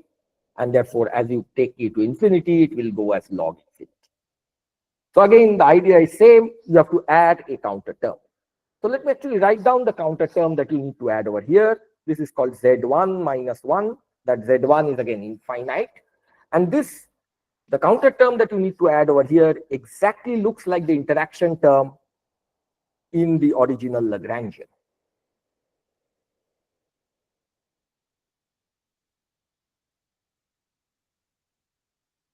This is the counter term you need to write to get rid of the infinity. So now you add another term which has this new thing to take care of the infinity in the interaction.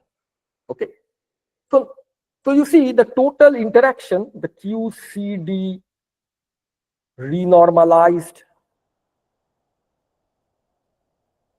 interaction at, let's say, one loop has the following structure.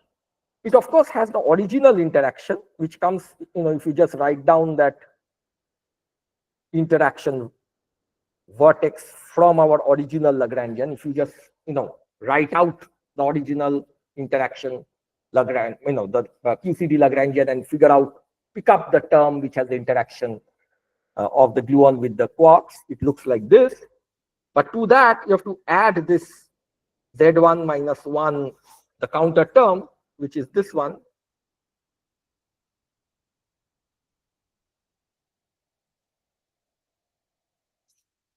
If you just add these two things, it just becomes Z1 times G dA psi F gamma mu psi F GA mu of X. But this is still written in terms of the non-renormalized psi and G. So you have to take care also of the, the gluon propagator and the quark propagator. For that, you have to do these rescaling of the gluon vertex and the, fermion vertex. So if you do that, you can check that this one will become Z1 by Z2 G, and this is G3. Okay, we called it G3 everywhere, so let's call it G3. Okay, I'm sorry for shifting notation. This is what happens when you write things on the spot. Let's have a common notation, G3 by root Z3, and everything now is written in terms of the renormalized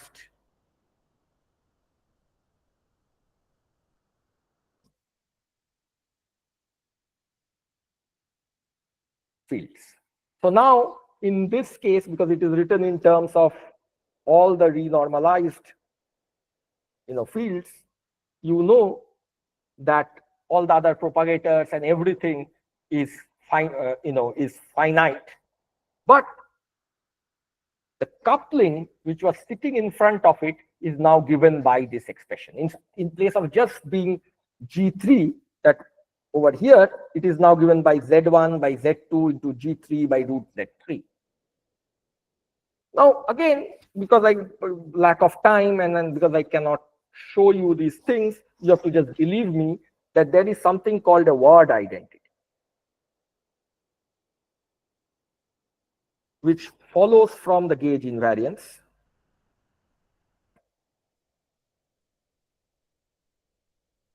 You can look this up in any book like Peshkin and Schroeder, which tells us that in any gauge theory, if you do the calculation, the Z1 is exactly equal to Z3. Okay? So this Z1 by Z2 thing gets cancelled. And what you end up getting is that the renormalized,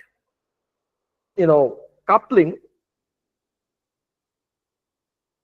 is given by this G3 by root Z3. And remember, all this calculation was initially on the right hand side. When you did the renormalization, you did all the calculation in a 4 minus epsilon dimension. Now in 4 minus epsilon dimension, the couplings are not constants. So you have to, since for us couplings are always constants, you have to introduce the correct factors to make those couplings constant. So you have to introduce some dimensionful parameters. Let's say eta is some dimensionful parameter which has the correct, so that the left hand side is dimensionless. So this is done so that this is dimensionless. So you see the right hand side will also become dimensionless once you take epsilon to 0. But taking epsilon to 0 right away is very complicated, because as you take epsilon to 0, this Z3 will become infinite. Because remember what was Z3? We had exactly written down what is Z3, which is here, and Z3 at this 1 by epsilon. So we'll not do that. We have this problem that this thing is written like this, but the way to look at it is that you invent something called a beta function called beta3, which is given by this eta dg3. I'm not writing this r, but always it is with this renormalized quantity d eta. And if you really do this calculation by plugging in Z3 from what we derived earlier on and doing this derivation, you will get an equation which is given by G3 cube, and this is a very famous calculation. 4 by 3, this becomes half because of this root. There's a half factor which shows up, NFCF minus 11 by 3 CAB. Okay. And then this CAB is N for any SUN theory. So it is equal to 3 for QCD. Okay. NF is the number of flavors, which is 6 for QCD. And this CF is just half for, fields in the,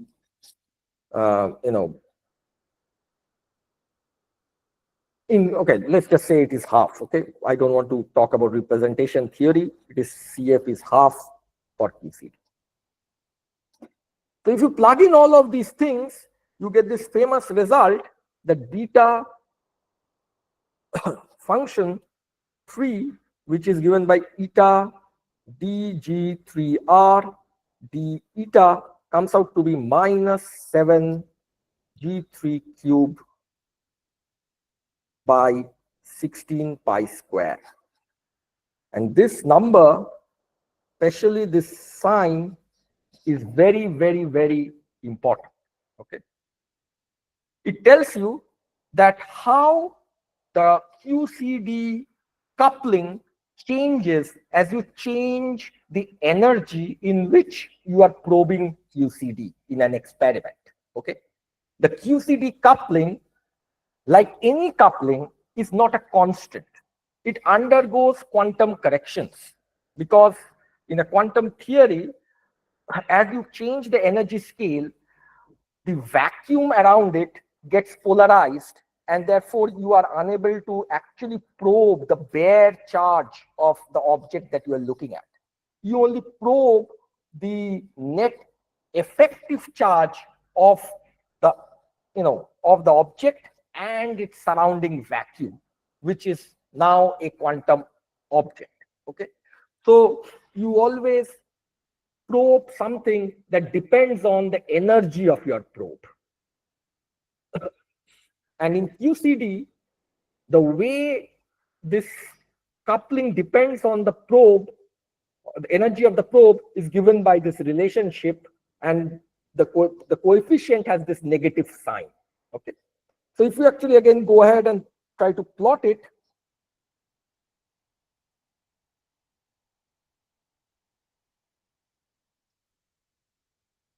so let's say you plot eta along x-axis and this G3 along y-axis, you will see that it goes something like this. Okay, I'm drawing again very, very roughly. So at low scales, this is of course low energy scales. QCD couplings become large. This is known as infrared slavery, and this leads to confinement. Whereas at very low scales, at very high energy, this is at high energy scales, QCD couplings become small. This is known as asymptotic freedom, and this is the realm of perturbative QCD. So the reason why whenever these quarks were coming out in an experiment like this, these jets were forming is the following. As the quarks came out, they would lose energy, but as soon as the energy is lost, the strong coupling of the quark became very, very, very high. So it will kind of polarize the vacuum around it. That will produce many more quark-antiquark pairs. Okay? So something like this will happen. So let me try to draw it. Okay, it's very difficult to draw it, but let me try to draw it. Let's say a quark is going. This quark will radiate a gluon. That will produce a quark-antiquark. That may again radiate a gluon. That will create another quark-antiquark. This will radiate another gluon here. That will create quark-antiquark. This will radiate a gluon, quark-antiquark. And then these quark-antiquarks will sometimes bound together to form a hadron. Bound together to form a hadron. Okay? Quark-antiquark. This will again quark-antiquark. Maybe this quark and antiquark will form an hadron. So very soon what will happen is that many, many, many such hadrons will be formed everywhere. And you will end up, instead of seeing one quark, which it started with, you will end up seeing many, many hadrons. Okay, so you started with a quark over here, but you will end up seeing a jet of hadrons. So this is why at this low energy regime, jet formation takes place. And this happens because as this thing radiates, the energy is dissipated more and more. And you can imagine, even if the initial quark had energy, the secondary, tertiary quark have even less energy. And counterintuitively, this secondary and tertiary quarks having lower energy has more potential to produce secondary, tertiary gluons because they have larger coupling. So a huge avalanche of quarks will be produced forming these jets. Okay, and this is why there's this jet formation always, and we never see a quark in any collider experiment. We end up seeing these jets. Then the last thing that I want to talk about, again keeping in touch with QCD itself, and just 5 minutes before we move to weak interactions, is the what is typically known as let's call it strong TP. So we have discussed that parity is conserved in strong interaction, right? That was one of the building blocks of QCD. That is how we built the QCD Lagrangian. What about CP? What about charge parity together? Is this conserved in strong interaction? To the best of our knowledge, it is. But there is a problem in writing down a Lagrangian which is CP invariant in QCD. Okay? And the reason why I want to touch upon this is that this is another. See, this confinement is something that I said is an open problem in QCD. We have no idea I've just drawn something and tried to argue that because G3 is large, confinement happens and so on and so forth. But nobody has really shown that confinement really happens. So that's the active field of research right now. And strong CP is another active field of research right now. That's why I want to touch upon this. So what is the problem? There was no problem in imposing parity. We just said, okay, parity is there, this is so on and so forth. With strong CP, trying to impose CP as a symmetry of the strong QCD Lagrangian, we face some issue. And what is that issue? And I don't want to get into there's a huge literature on this. You should really look it up if you are interested in this field. Just to have a flavor of it, let's look at one, flavor or one quark QCD Lagrangian. And let's just write it in the following way. And assume that CP is not a good symmetry. Okay, the CP violating one quark Lagrangian. So the way you would write it is that, of course, you will have this psi q bar, and you have the I gamma mu d mu, and then in the mass term, you can explicitly add a complex chiral phase I theta gamma 5, where gamma 5 is the gamma matrix, which is I gamma 0, gamma 1, gamma 2, gamma 3, so on, times some m q, which is, let's say, the mass of the quark, times psi q. Then you have the usual kinetic term for the gluon, which we have been writing. But there's another term that you can write, which let's call it theta tilde by 4 trace of G mu nu A, G mu nu A tilde. Now, what is this tilde? This G mu nu, or how should I do this? Okay, A tilde is basically half this fully antisymmetric matrix mu nu alpha beta B alpha beta A of X. Okay, so this is just the dual field tensor, which you must have studied in electrodynamics or something like this. So remember, this G mu nu is given by E square minus B square or some such thing, whereas this G mu nu tilde is given by E dot B in electrodynamics, right?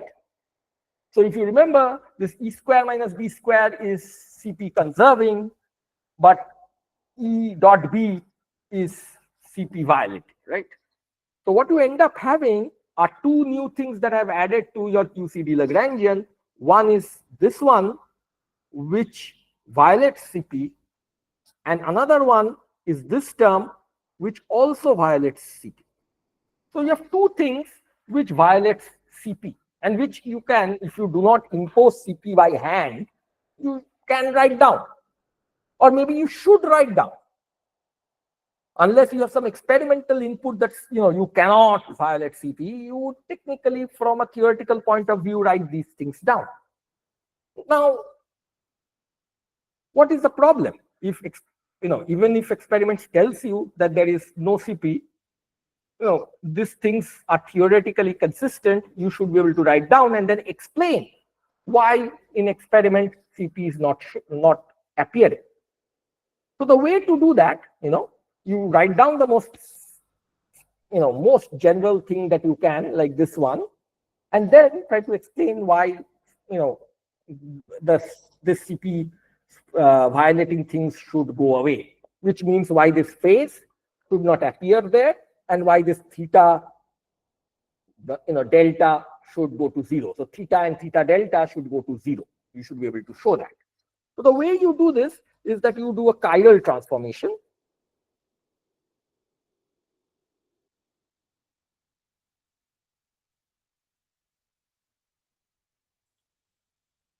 Which is something like this. You take this field psi q and you make a transformation to psi q prime, like e to the power of I alpha gamma 5 times psi q.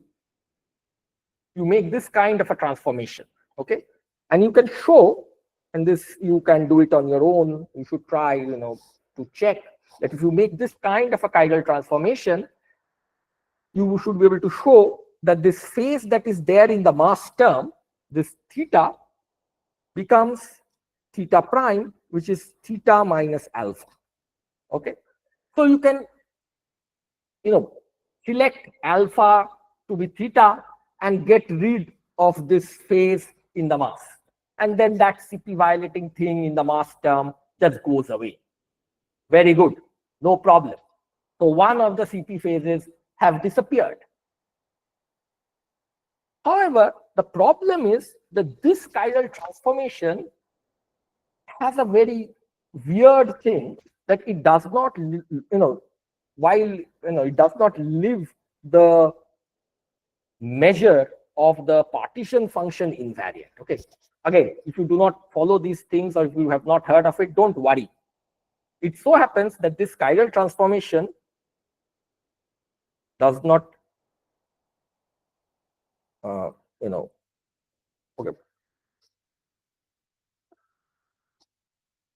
the measure of the partition function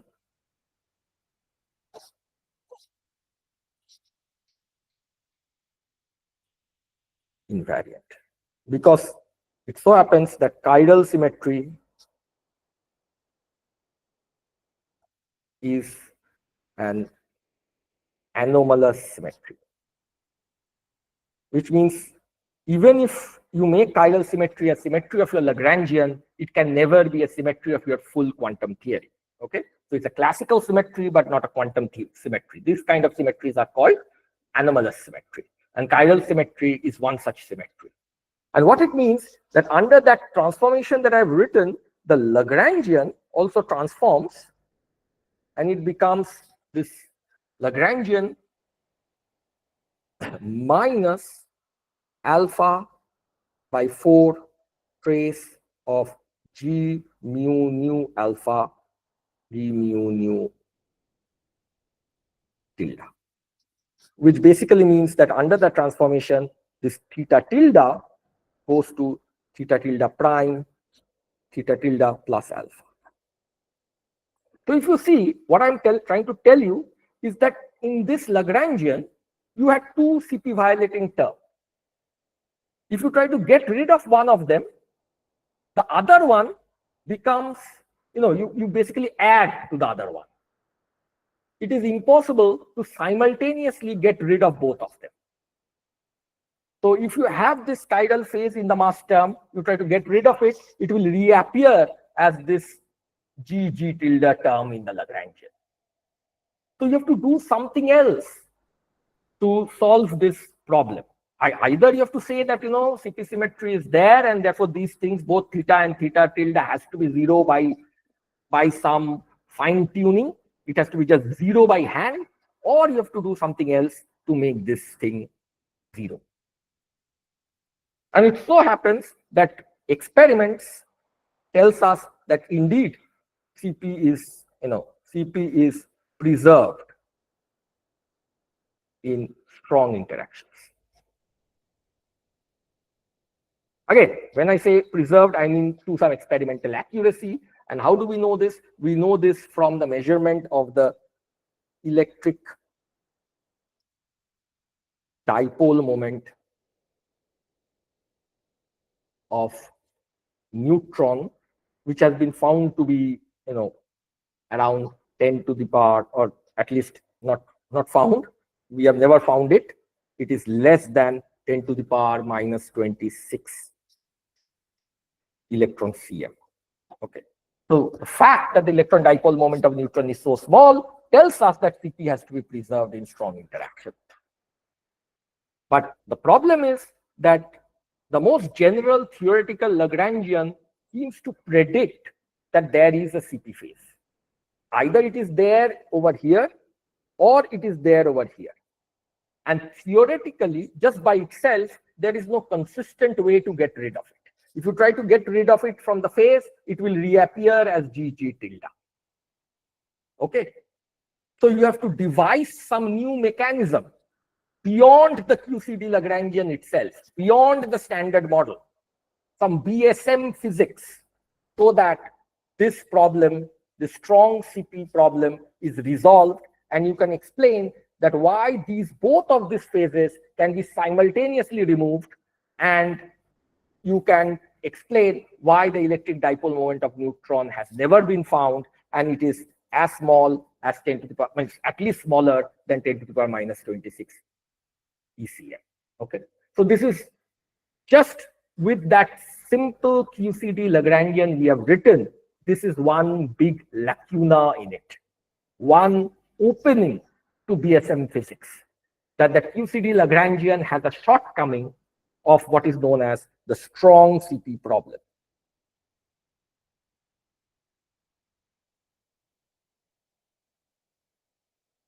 And this needs BSM, this motivates a lot of BSM physics,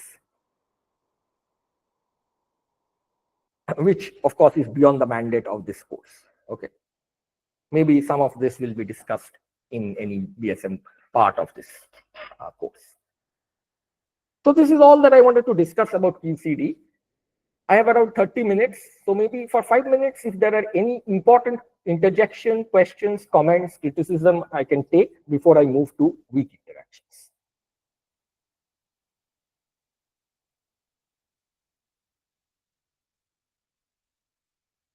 If you have any question, please unmute yourself and ask. Hello, sir. Yes. Sir, I had a question regarding the strong interaction. Yeah. So, Tell me. one of the properties of strong interaction is that it is attractive when at long distances and repulsive at short distances. No. So, how does the QCD Lagrangian encompass that property? Who said it is repulsive at short distances? Where did you hear this? That's not true. Okay. Okay, sir. So see, long distance and short distance, again, let me tell you, is in natural units is related to large, high energy and low energy. Okay. So if I may add, if you want to think in terms of distances, maybe I can add it here. So high scales is related to what is known as short distances. Okay, this is also called short distance physics. So short distance physics is basically high energy, because in natural units you know that E and L are inversely related to each other. Have you all studied natural units or not? So natural units was something that was used, right, when the things were discussed. Yes, sir. Okay.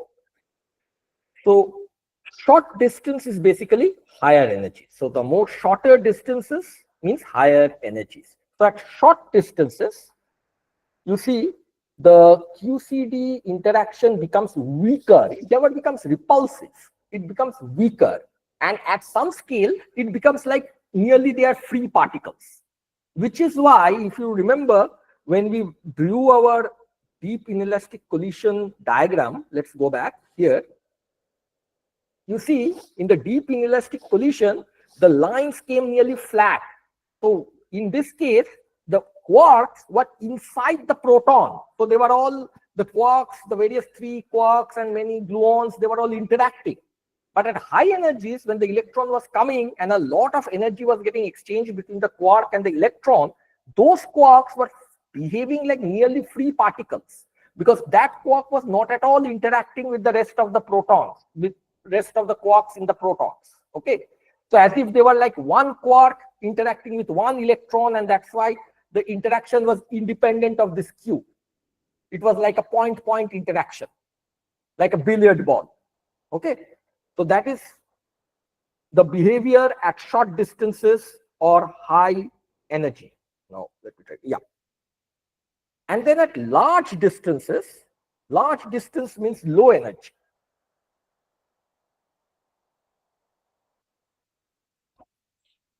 At large distances, you go to low energy, and that is where the QCD coupling becomes very strong.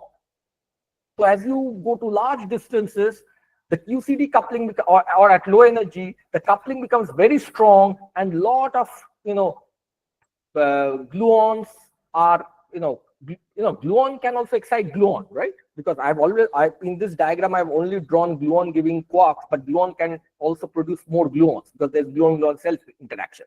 So a lot of gluons are produced, and that is why the interaction between them becomes stronger and stronger. That is why if you take a quark and an anti-quark and you try to separate it, as you separate it, the distance becomes larger, so the energy becomes lower, and a lot of quark anti-quark gluon, a lot of gluons are formed between them, which pulls it back.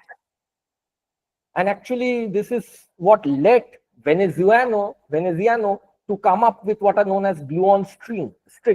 That if you take a quark and an anti-quark inside, let's say, a meson, and try to pull it apart at some low energies, as you try to pull it apart, what will happen is that at large distances, the gluon coupling will become so big, it will produce a lot of gluons inside it, and that will form like a string between the quark and the anti-quark, pulling it back.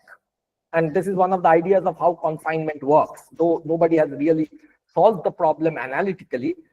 And this led to what are known as Veneziano strings, which led to the string theory revolution. The entire string theory started from this non-perturbative QCD at large distances. Okay, so that is the origin of string theory. It came from QCD. Any other questions?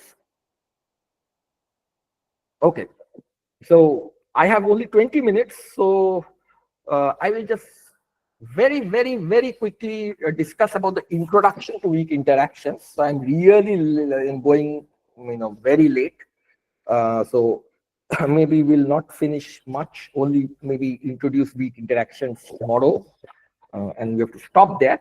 But let me tell you about weak interactions. Again, our aim will be the same.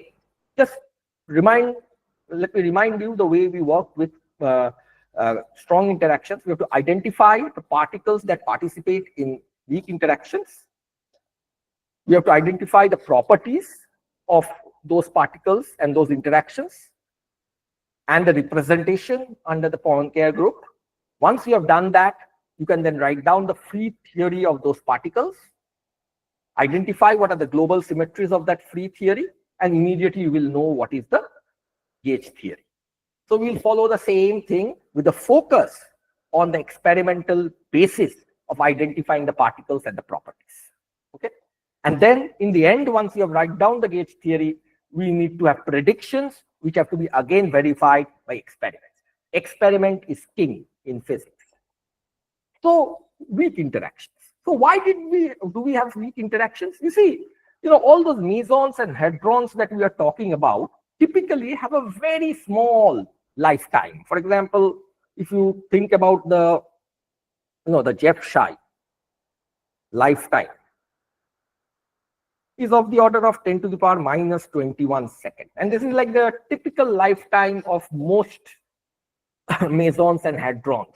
If you have ever seen those, beautiful structures of, octahedrons and things like that. Okay.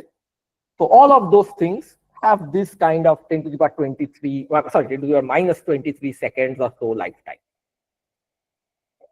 Whereas it was then discovered that other particles, specific particles like K plus, it has a lifetime of only 10 to the power minus 8 seconds. Okay, has a lifetime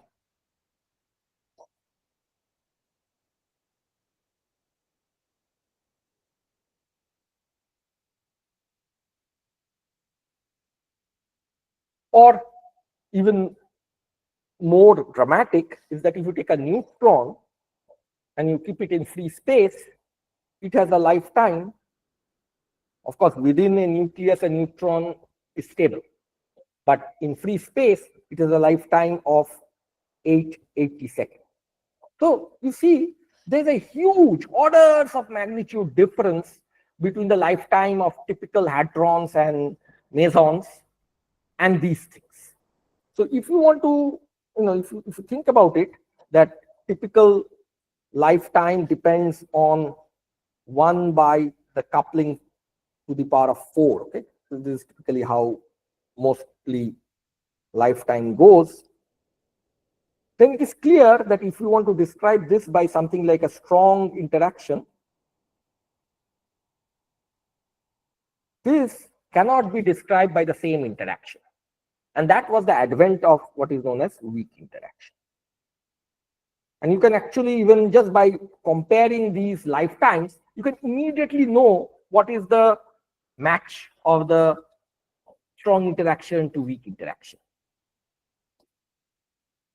So the primary experiment that led us to the understanding of weak interaction is beta decays.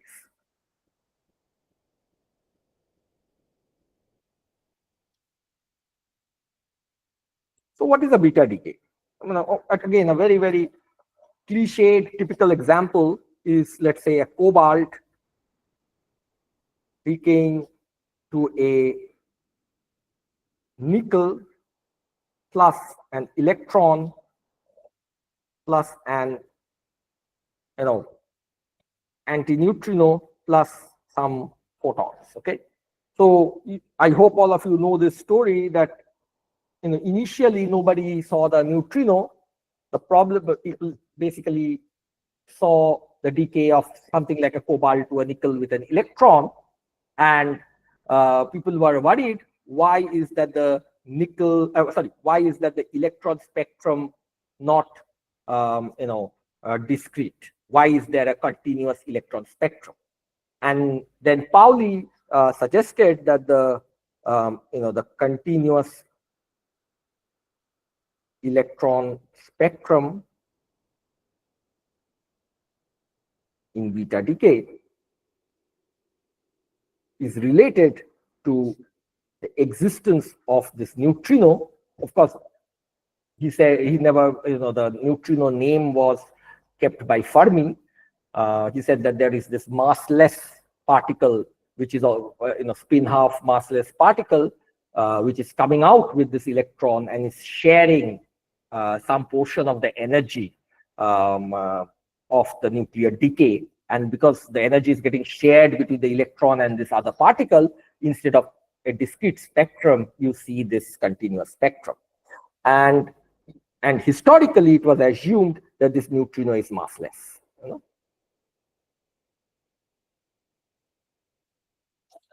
Now, though I don't like this historical,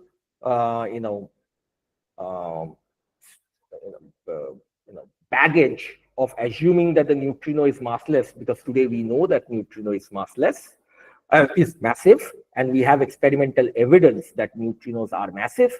We will, for our understanding and building up the structure of the standard model, we will stick with this historical statement of neutrinos being massless. Okay. Today we have a different reason why we do not assume that neutrinos masses are similar to the masses of, let's say, a quark or a lepton, like let's say an electron or something else. There is a different explanation for assuming that neutrinos get their masses in a different way. But for now, let's just,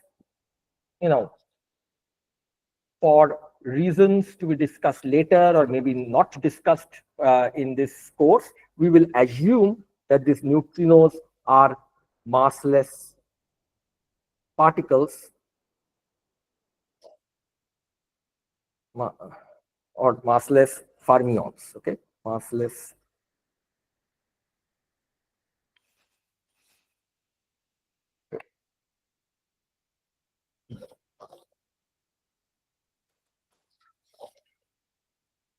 okay. So I'm sorry about that. Let me just put the phone by the side. Now, so we'll assume this. Now, what else do we know? So if you actually look a little bit deeper into what's actually going on in this cobalt nickel game. Uh, Basically, this beta decay is a neutron decaying to a proton uh, plus an electron and an antineutrino, right? This is, the actual nuclear level interaction.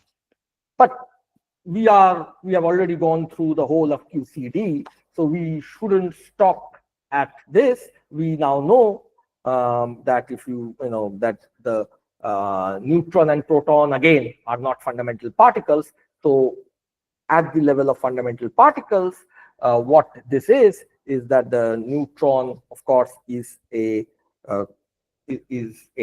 uh, hadron made up of a D, D, and a U, whereas a proton is another hadron which is made up of an U, U, and D.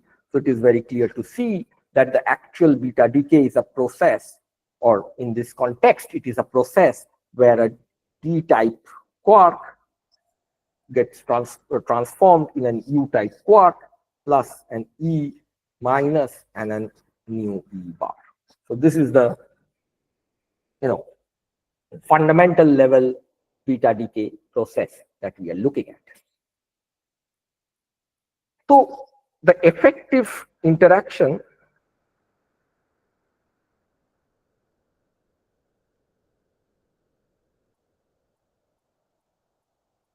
is something like this.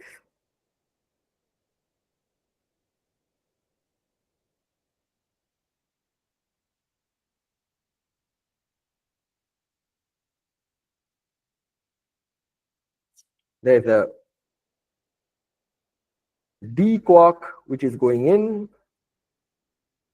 and a U quark which is going out and a antineutrino which is coming out and an electron which is coming out. So something like this. So this is the effective interaction. Now, before we go into the gauge theory of this thing, it is worthwhile to look at an effective field theory which was devised by Fermi to describe this kind of beta decay. Okay. Again, I do not pay much attention to chronology or history in physics because it's sometimes a waste of time. But there is something to learn about effective field theories if you go through the effective theory of weak interactions. Okay, so that's why I want to briefly discuss about what is known as the Fermi four fermion theory of weak interaction. So the idea was very simple. So what Fermi was doing, it was pre-gauge theories.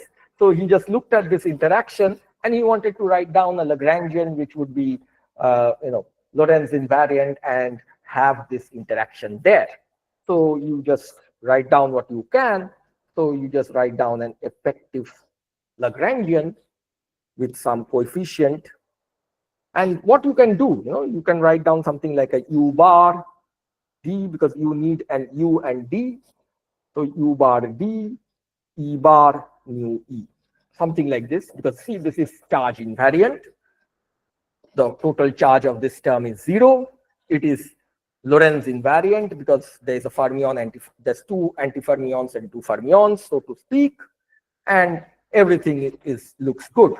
But equivalently, we could have written something like this, right? U bar gamma mu D, E bar gamma mu nu E. And there's many more things you can write. You can do all of these things. So let's say these are the two possibilities of the four fermion interactions that could have been written. Let's just work with these two things over here.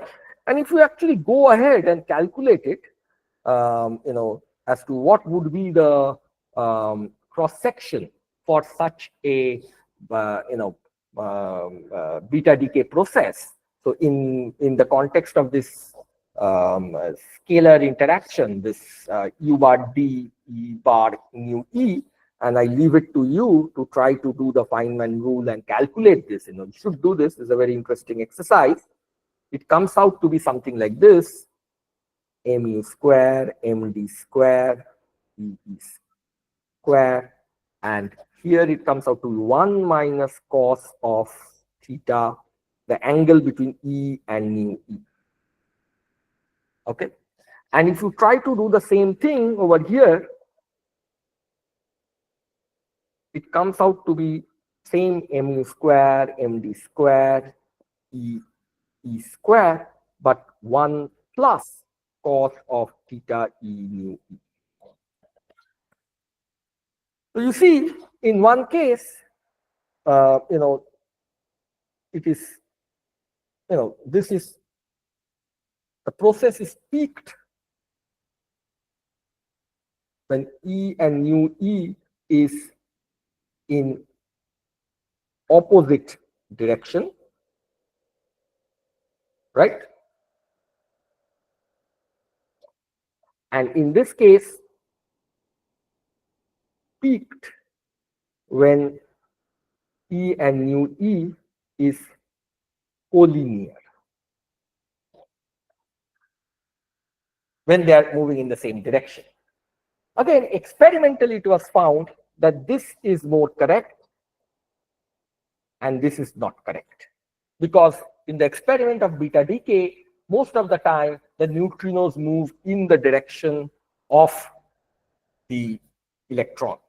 So the Fermi theory was established and people started writing down effective 4 fermion Lagrangians of this kind. Before I move, I must also just clearly just one more thing.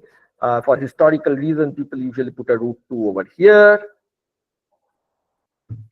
And you should also remember that the mass dimension, I hope all of you know that since the action is given by d4x times the Lagrangian, it is given that the mass dimension of action, which is just like an angle, this has to be 0. Therefore, it follows that the mass dimension of a Lagrangian in 4 space-time dimension is m to the power of 4. And you can just work it out that this tells you that the mass dimension of this G Fermi has to be m to the power of -2. Okay? This follows, of course, from the fact that mass dimension of a fermionic field is 3/2. Again, I'm assuming you are aware of all of these things. So the important point over here is that this coupling is not a constant. It has a mass dimension of -2, which is symptomatic of all effective theory as opposed to gauge theory. In gauge theory, all these kind of coefficients which are couplings are always constants, like G3 in our QCD Lagrangian. But since this is an effective field theory, the coupling comes out to have a non-zero mass dimension. And this kind of explained the beta decay. But then again, as I said, if you write down a theory and explaining something that you have observed, that's not really a theory. You have to, predict something. And this is by Fermi, that famous statement by a Fermi that if you give me a theory with 5 independent parameters, I can fit an elephant. And if you give me a 6th parameter, I can make that elephant, wave its trunk. So it's like that. You can fit anything to anything. And if you have more free parameters, you can again fit many more things. So you have GF as a 1 independent parameter and you fit the beta decay. It's no great deal. So you have to predict something more. So it so happens that, if you now write down this effective theory, since you have written this GF by √2, and you have written already something like U bar, gamma mu, D, E bar, gamma mu, mu E, you have written this, why not you write something just purely in the leptonic sector? This is a quark-lepton mixing, right? You have a U, D, and things like that. But you can also write something like a mu bar, gamma mu, mu mu, E bar, gamma mu, nu mu. You can also write something like this, right? Or, okay, this maybe I have not written it correctly. This bar has to be opposite, otherwise charge will not be conserved. So nu mu, nu bar, something like that, right? Again, I made the same mistake. So you should be able to write something like this. And you can write maybe even something like this with E alone. So E bar, gamma mu, nu mu, and mu E.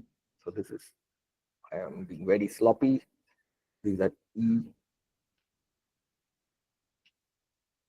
and then E,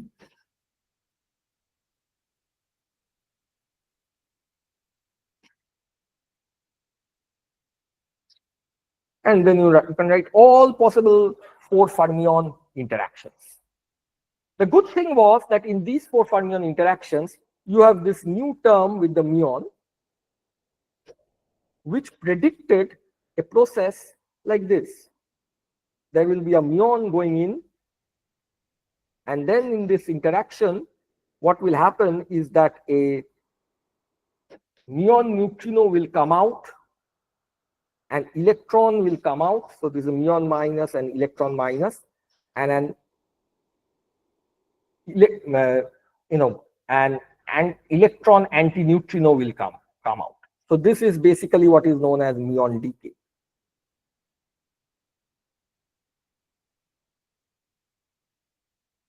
And it will be governed by the same coefficient GF, which we have already tried to fit to the beta decay. So you can try to calculate what this muon decay predicts. So it will predict some lifetime for the muon, and you can go ahead and try to calculate what is the lifetime of muon from this Feynman diagram and using this Lagrangian. And again, it goes to some number divided by the G Fermi square times m muon to the power of 5. And if you do the right calculation with the pi's and all set in, you will see that this comes out to be 10 to the power minus 6 seconds with the same value of the G Fermi that you have got from beta decay. And this matches with experiment.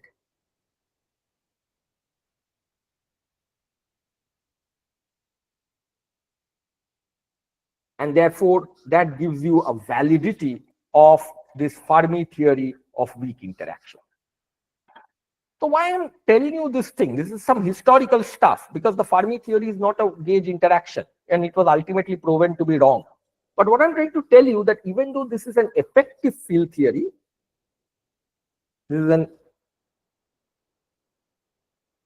effective theory of weak interaction, it is still able to be motivated from experiments. Like beta decay tells you that this is not correct and this is correct. It fixes the value of what this G Fermi is, and then it predicts something like muon decay, which then you can go ahead and check that it matches with experiment. So it has the same properties of a real full renormalizable gauge theory, even though it is just an effective theory. But then what is the problem to just do with this? Okay, just bear with me for 10 minutes and I will stop by telling you that why we do not want to go ahead just with effective theories and we want to come back to real gauge theories. Okay, so the main issue with effective theory is to do with the idea of something that we'll explore in greater details tomorrow, possibly, of unitarity. So what is unitarity? See, if you are doing any quantum field theory, the one thing, or basically not even quantum field theory, quantum theory, the one thing you have to ensure is unitarity. It doesn't matter whether it is renormalizable, non-renormalizable, effective, gauge theory, non-gauge theory, compact, doesn't matter. Unitarity is the one thing that has to be sacrosanct in a quantum description of nature. What is unitarity? It is the conservation of probability. That in a quantum theory, the transition probability of anything happening cannot be greater than 1, right? Because then your theory makes no sense. If your theory predicts that the probability of something happening is more than 1, then your theory is nonsensical. So this is the one thing that always has to be true. So if anywhere this is getting violated, you have to worry. And we'll see that everything, most of the things in the weak interaction hinges on whether unitarity is violated or not. That is the most important thing in weak interactions. Okay. So in this effective theory, the problem comes like, we wrote down all different things. Among the all different things that we wrote down, we of course wrote down this term also, this electron neutrino term. So this term results in what is known as the electron neutrino scattering. So this electron neutrino scattering is something like this. So you have an electron and a neutrino, let's say antineutrino, whatever you want. Okay, let me just for fun put it an antineutrino, and an antineutrino goes out and an electron comes out. So this is an electron antineutrino scattering event. Okay, so this is going in, this is going in, this is coming out, this is coming out. So if you go ahead and try to calculate what is the cross section of this thing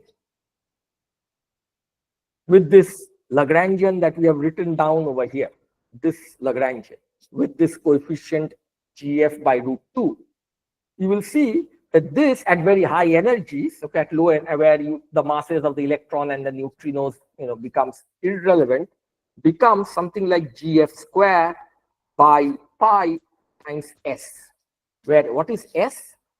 S is basically it is the momentum of the incoming electron. Let's say this is the PE and this is the P nu E plus P nu E whole square, which is also, you can write it as the center of mass energy square of the two incoming particles. Now, why this is problematic is that, see, the ECM is the center of mass of the two particles which is colliding. And this is something that you can increase at your choice in your experiment. You can keep increasing the incoming momentums of the two particles. And what your theory is predicting is that as you keep increasing this momentum of the two incoming particles, the cross section, which is of course a fancy way of writing a quantum transition probability, the probability of these two particles colliding, right? The cross section, if you remember from your quantum mechanics scattering courses, is just a fancy way of dressing up the quantum transition probabilities of a event taking place, which is a scattering event taking place, right? So what this expression is telling you is that this transition probability of a scattering event taking place will keep growing if you keep increasing the center of momentum energy.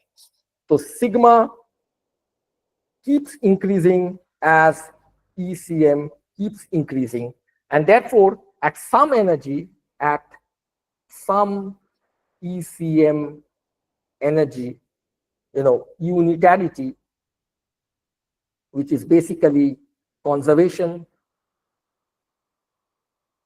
of probability, is violated. And that is why this effective field theory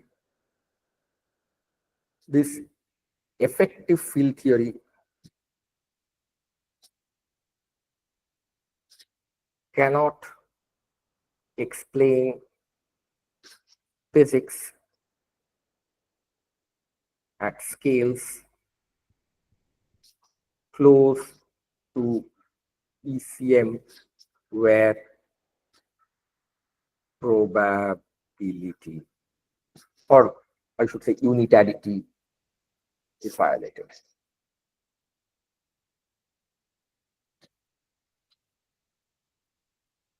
And which happens to be, this ECM max or whatever you want to call it happens to be around 100 GeV.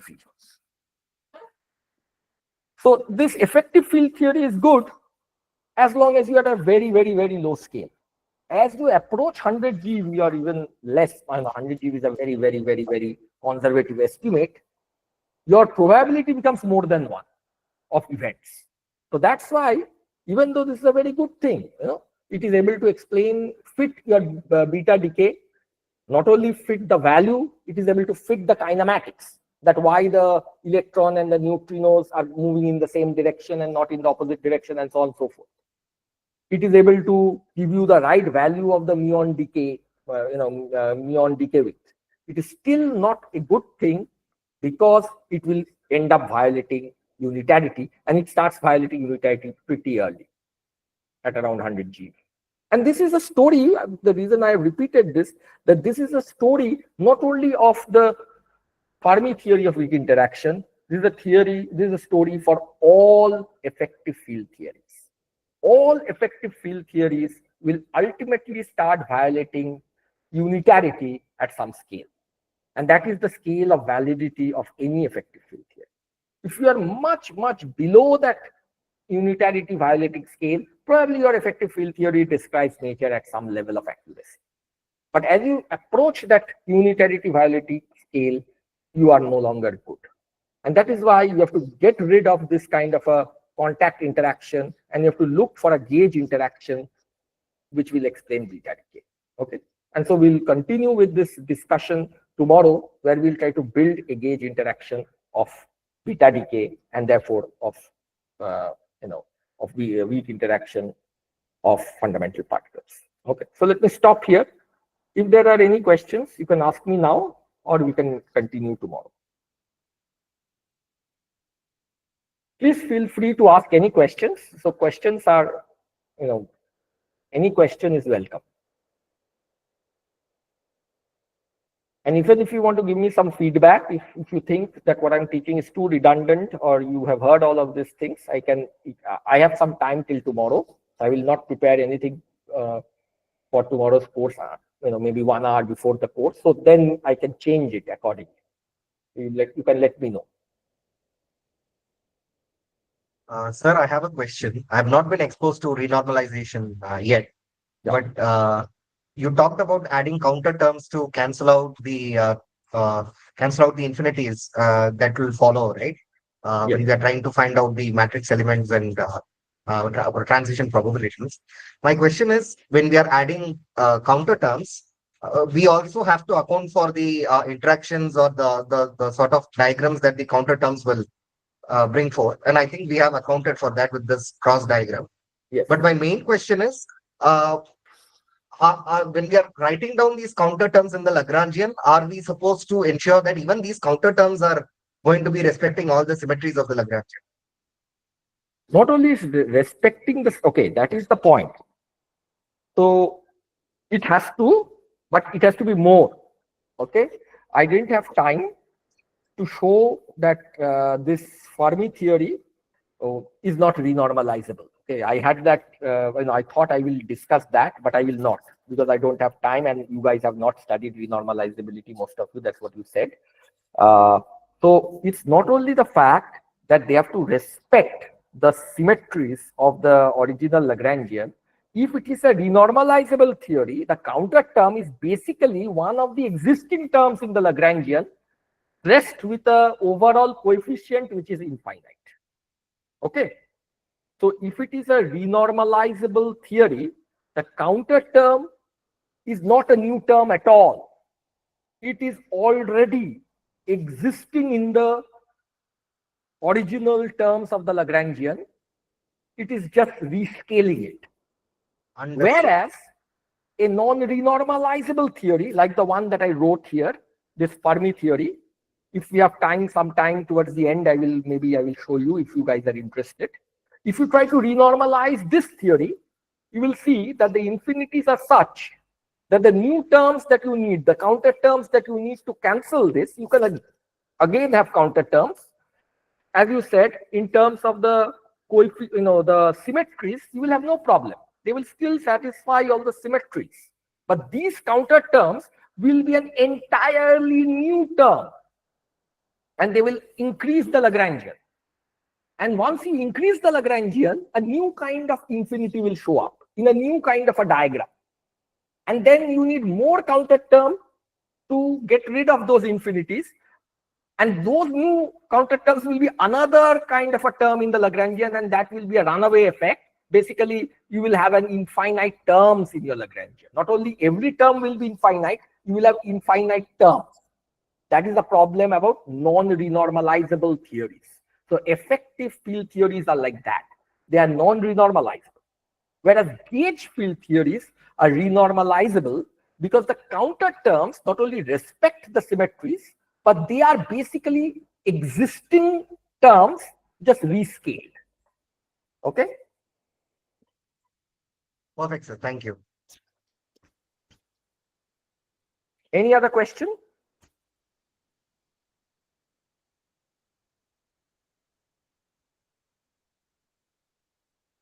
Please feel free, if you have any question, it's good to have some discussion. You should not be at all, there are no silly questions. There can only be silly answers. So you see, all that I'm teaching or whatever I'm discussing is available in any standard textbook.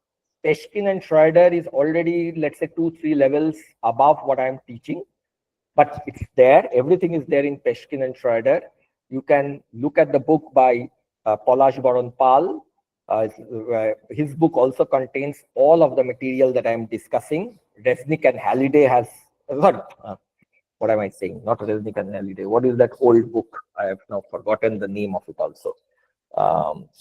Halzen and Martin. Sorry. Halzen and Martin has also a very, very nice discussion, though it's a slightly dated, but it also has all the information about it.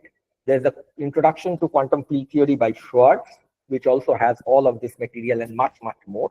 So all that I'm teaching is a very elementary, basic stuff, which is there in any introductory book.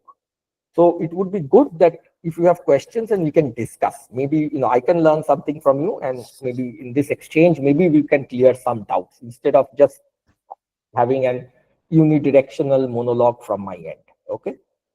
Are there any questions? Is the final call before I just stop talking? There may be some. What is the comment? Even if this renormalization scheme fails for the Fermi theory, can't we have some other renormalization scheme for effective field theory? No, that is the point. Okay, so effective field theory, it has nothing to do with this scheme or that scheme, Siddharth. Okay, renormalization, effective field theories. The point is that you cannot renormalize with finite counter term.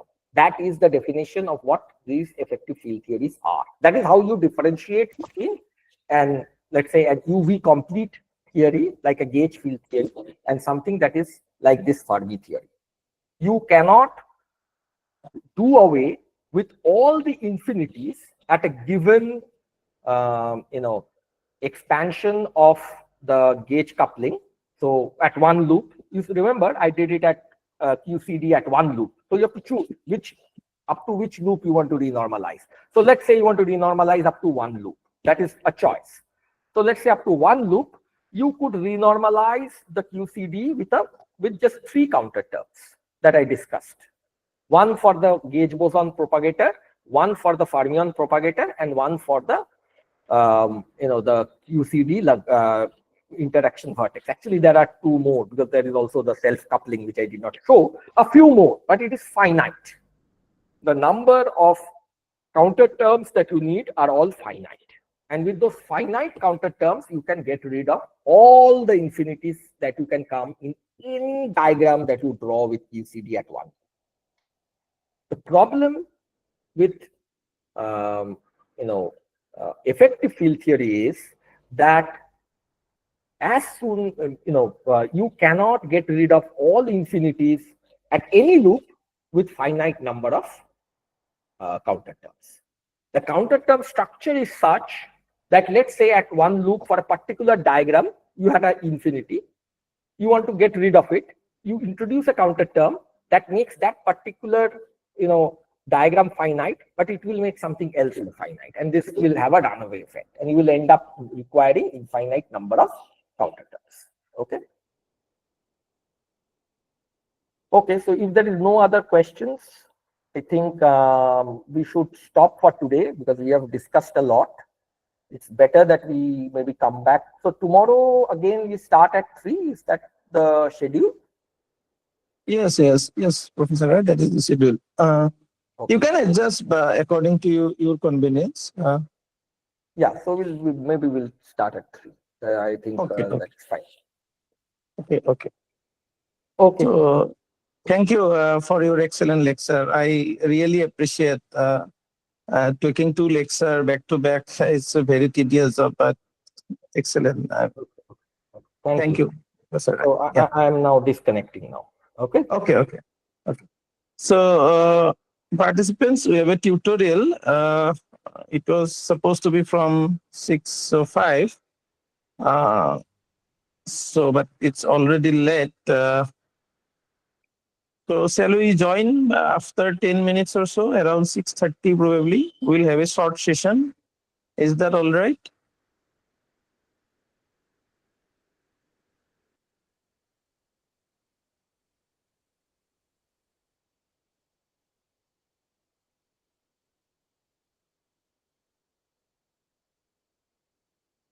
Okay. So let's then join by 6:30.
Yeah, Indrajit, are you there? Yes, I have Okay, okay. the picture. Let's wait for 2 minutes. Sure.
Okay, participants, let's start today's tutorial session.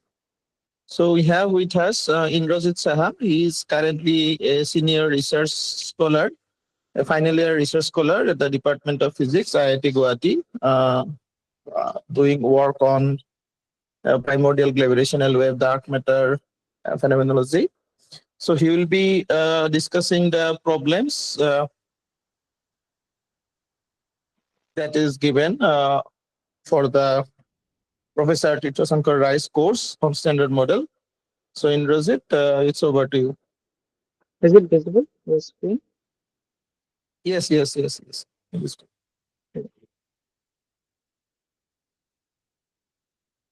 So these are the questions for the today's tutorial. So the first question is for the process called electron positron going to two quarks, and identify all the Feynman diagrams for all the velocity subprocess. So we'll check how to calculate these velocity processes. So let's begin.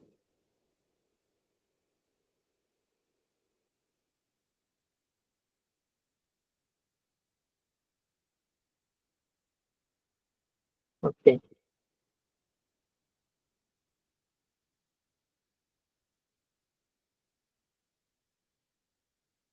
So the process here is electron and positron going to quark and antiquark. So this process happens through like this Feynman diagram, where a electron and positron annihilate the two quarks.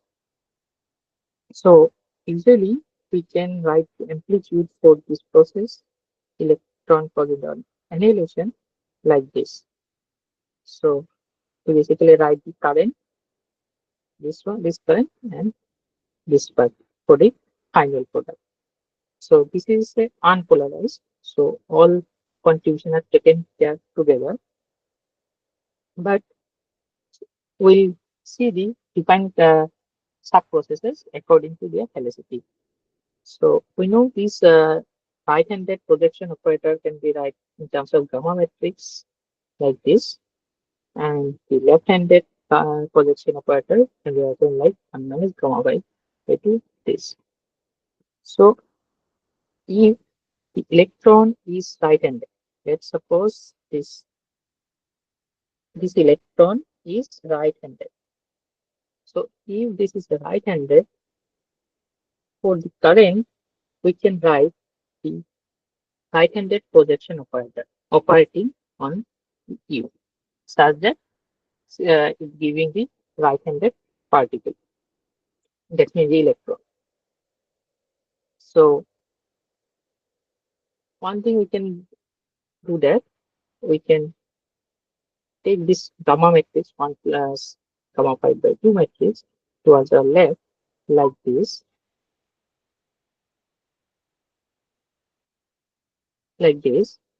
and from this we can see that here this V has to be a left-handed positron, because otherwise this gamma dagger will give me a 1 minus gamma phi, such that the whole contribution will get 0. So to have a non-zero contribution, we has to have this V, that is the antiparticle, has to be left-handed. That means in our case it is the left-handed positron. So from this we can conclude that electron and positron must have the opposite velocity to get the non-zero amplitude. Okay. So for that we consider first one process. Let's say the electron is right-handed and the positron is left-handed, and it's going to quark, that is the right-handed, and empty for left-handed. Okay. So for this we can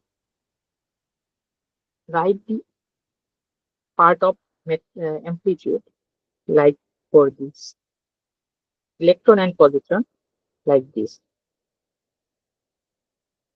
one, where this is the current, and we take the square. So when we expand it, we can use these relations of u and q prime, q bar.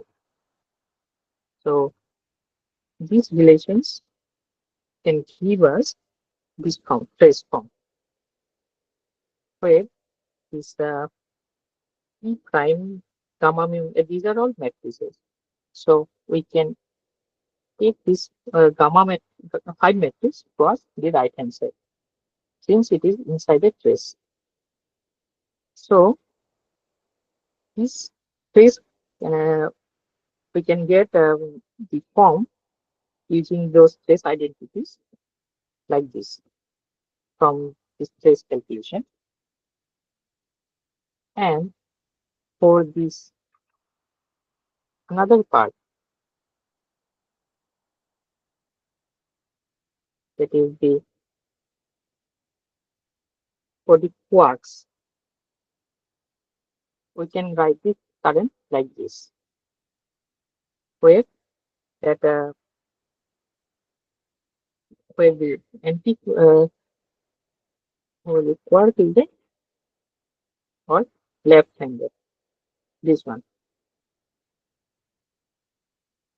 Now similar approach, we can write the amplitude square here also. Here all these final momentums are in k, and the initial momentums in terms of p and p prime. So basically we get the amplitude for the incoming particle current and outgoing current. Then finally we need to calculate the matrix amplitude square. So we need to multiply the both currents. So if we multiply equation 1 and equation 2, so we need to multiply to get m square. So if we multiply these two, we'll get this relation, where we get the defined combination of product between momentums, initial and final momentum, depending on their indices. This. So finally, we get this expression in terms of momentum, for momentum. So here, this symbol is called Lebesgue beta. So it gives different combinations of this part. So this combination will give me these two contribution. And from this, you can see that some part get cancelled. So Finally, we have this kind of combinations of E dot K prime, E prime dot K. Okay. Now, depend these momentums, we can define some quantities like a Mendelssohn variables. It is this S, U, these are variables. So how we'll define? For to define S, we take the initial momentum of those two particles and square it. And for U, we define like A prime minus P. That means the final product momentum minus initial product momentum. So like that, we define U. Now, see, we can do if we expand this U. If we expand U square equal to K prime square minus P square minus twice K prime dot P. Okay. So in a massless limit, this continuous curve goes to zero. This P square and K square. These are invariant mass. So in massless limit, this contribution goes to zero. It is only E. So we can substitute this E dot K prime and also E prime dot K, which is all will be coming from this part. So this will give me Q square and also L. How will we define this L here? We define this L as a momentum transfer L. That's mean E minus plus E plus P prime. Thomas momentum is transfer. So that we define L as S. So we substitute this S with S square. Okay. So we are able to calculate the amplitude for a velocity subprocess where we consider that electron is right-handed or electron is handed going to right-handed quark and left-handed antiquark. So for this process, we can calculate this amplitude. Okay. This is we need to calculate. And similarly, what can do for the next process, next another combinations. So where we take this part is same, but we exchange the velocity of quarks. Now we take the quark to be left-handed, the anti-quark to be right-handed. Okay. So if we do this similar to above, we'll have, since we will just replace the velocity of the final quarks, that's mean the current change will be changed only in here. So if I change the velocity of quark, so only this gamma 5 will we have a negative sign for the next process. So this lead to a negative sign here in this term. So for that opposite, initially our this quantity for the first one, this quantity there cancel for the first term. Now if I take the another minus sign, these 10 quantities will cancel now for the next process. So the remaining term will be this one. So we can write like this. Similarly, we have another Mendelssohn variable, that is a t, which can be defined like k minus p or k prime minus p prime. So similarly, in the massless limit, we can write t, t to be 2k dot p and 2k prime dot p prime. This one. So this will leave this expression with p square, and similarly the L to the power 4 will be or s square. Okay.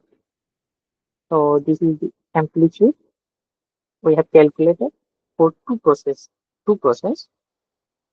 Similarly, we can calculate for the other process. Like we calculate for two places, there will be other combinations, and the result will be similar. So since we have calculated with specific velocity, now using this velocity of amplitude, we can calculate the total cross section, electron positron going to quark antiquark.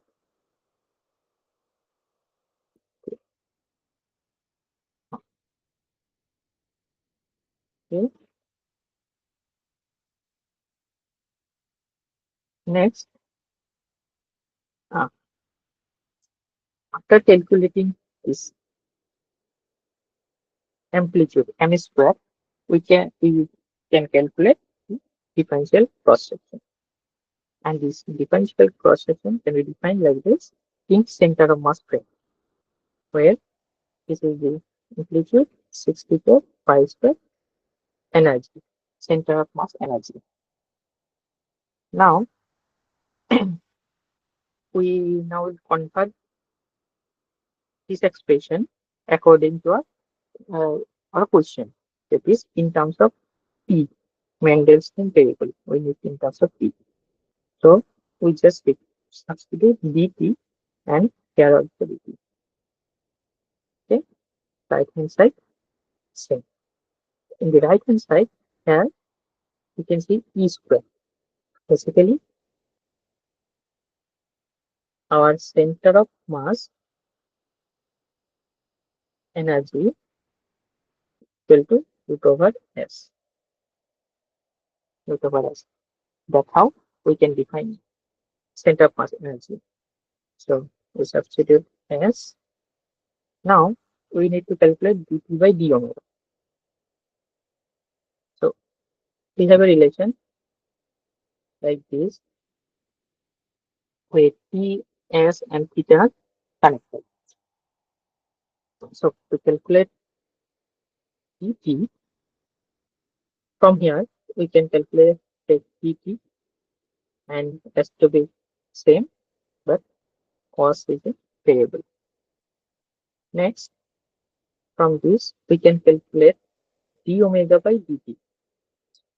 Now we know that 2 pi d cos theta is our d omega solid angle in terms of I cos theta. So we just multiply 2 pi in both sides in this equation and get d omega by dt, which is 4 pi by s. So but we need to just take dt by d omega in the right hand side. So that will give us s square and amplitude square. Okay. So this part remains same. Now we have two helicity processes, and all total for these two processes we fix the initial particle helicity and change the final particle helicity. These two. these two, but there will be another combination where we can change the initial particle velocity. So we total contribution will be twice. So after summing these two contribution, that is one is u square and another is t square, and from both we'll get a twice of contribution, and this is the interaction strength multiplying it. Now we write this expression in this form 2 pi in terms of alpha, and alpha can be defined like this, and this is from the amplitude part. Now main thing is that now we have quartz QQ.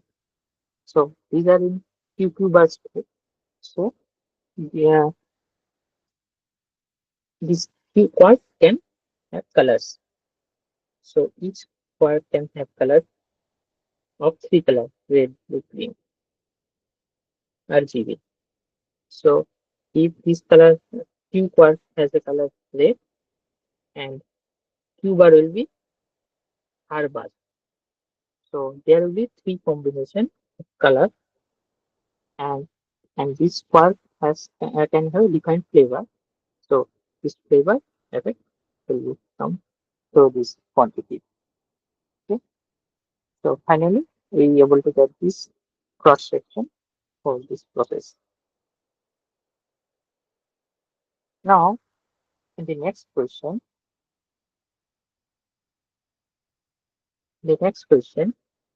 by calculating the cross section, use the crossing symmetry to derive for this process. So electron quark going to electron quark. Okay. So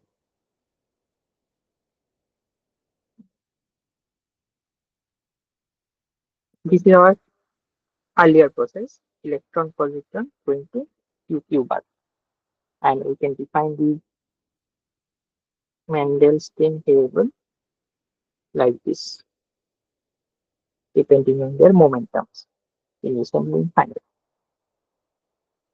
So now we want a process where electron quark going to electron quark. Okay. We need to calculate for this. So what can we do? We can rotate this diagram like a symmetry. If we rotate this diagram, this electron will shift to here. So we can have this diagram where electron goes to electron, quark goes to quark. Okay? And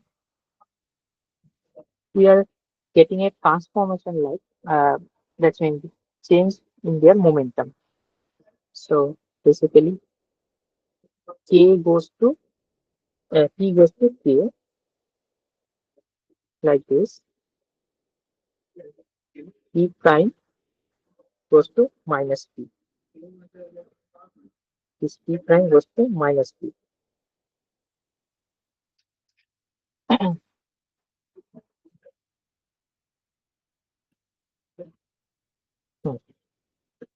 Goes to minus P like a symmetry. So basically, following these transformations of momentum, we can define the Mendels. Initially, these are our Mendelstam time variable. Now, these are under the transformation, the Mendelstam variable. Like we substitute in terms of E, we substitute here, and like in terms of P prime, we will substitute minus P. But this quantity is the T. Yeah. So after the transformation, this S transforms to T after the that means the after rotating this diagram, you rotate this diagram and you get a shift to this diagram after rotation, and your this Mendelssohn variables are get transformed. Like so, S become T and T become S. Like this, you just substitute the transformation and we get T to S after rotation. But the U remains same. Okay. Now that we need to calculate the cross section for this. But we know for the the earlier process, we have calculated this. Now, one thing one has to notice that this part is coming from amplitude and this part is coming from our center of mass energy. Okay. So during this rotation, our amplitude remain invariant. So we can use only this amplitude part to have the rotation. So we write the first part as it is 2 pi alpha square by s square. This factor comes due to the flavor. Now, initially we have this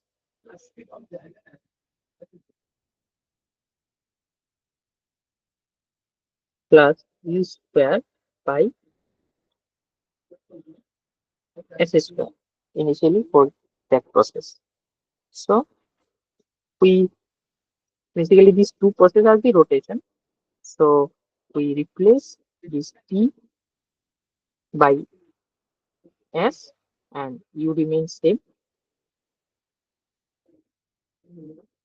whereas for the t we replace with s.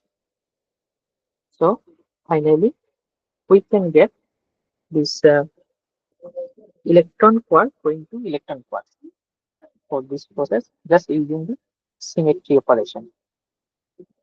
Here you can see that we given by the factor 3 because this quark remains the same.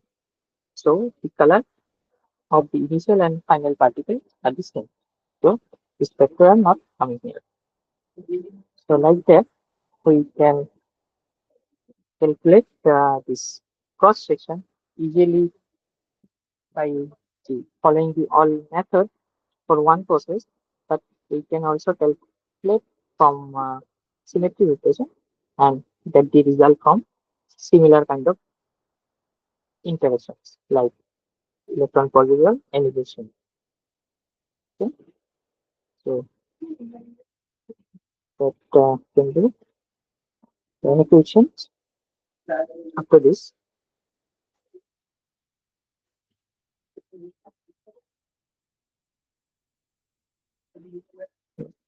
If there is no, we can forward to the next question.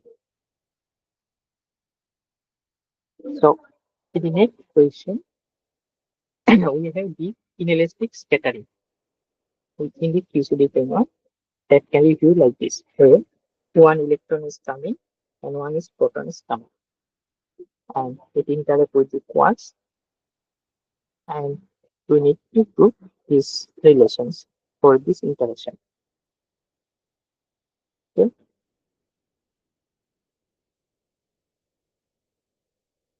So for that, first of all, we can write this process where the electron is coming and a proton is coming. Now, you know that proton is a constituent of quarks. So it has many quarks flown inside it, but this photon gamma is interacting with the quarks at parton level. That means the constituent of proton, we have quarks. So it will interact only with the quark. So we define the momentums like this. Momentum of electron, K, momentum of The quark is p, small p, but the momentum of proton is capital P. Okay? And since L momentum in them. Now here we'll have two kind of Mandelstam variable. So the process involved at parton level. Parton level means the quark level. Here we will define it with cap symbol, this symbol. And for the whole process, we non-cap. So at parton level, we can define the S Mandelstam variable. How will we define it? We know that sum of this initial momentum of these two particles. So small p plus k whole square. It is the S Mandelstam variable in parton level here in this part. So we can get it and write like similarly p square k square plus p dot k. Similarly, in the massless limit, these two quantities goes to 0 and we remain left.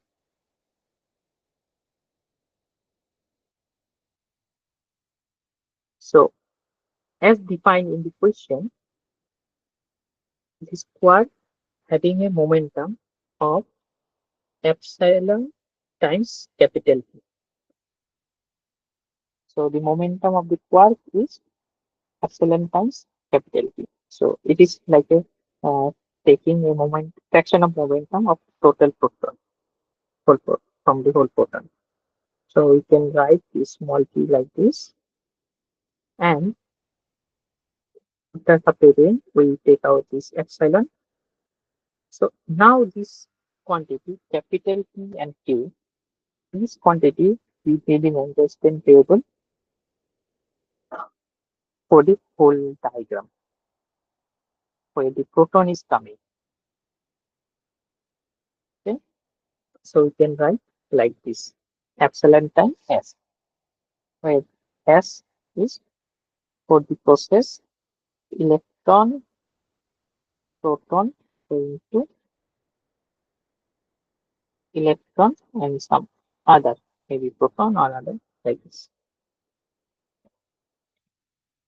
Now, here to calculate these cross sections on all other things, we define some dimensionless combinations of kinetic variables. Okay, so for that, we define a quantity, it is like a variable y. So y is defined like this: 2 times initial momentum of proton dot the momentum factor, that is the L, divided by total initial proton momentum dot k. Okay, we can write this capital P like this: epsilon times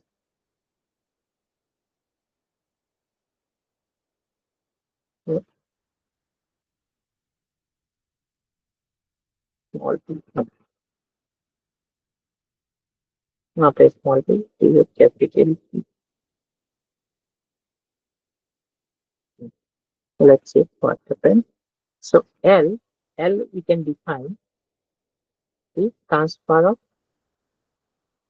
momentum like this. We can substitute, and we can define it,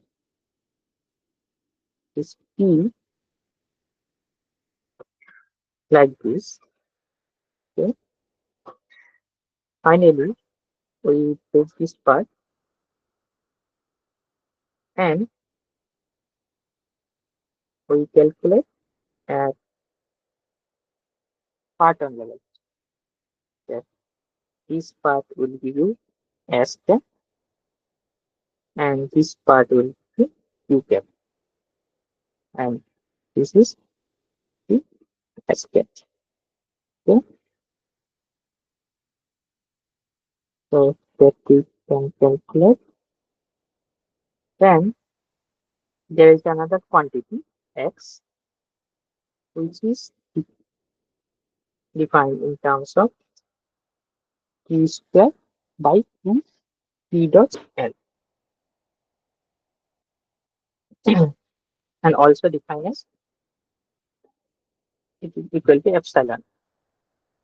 So from this, we can calculate this 2p dot l, which is q by x square. Here, this q is a capital Q is the initial momentum transfer for this process.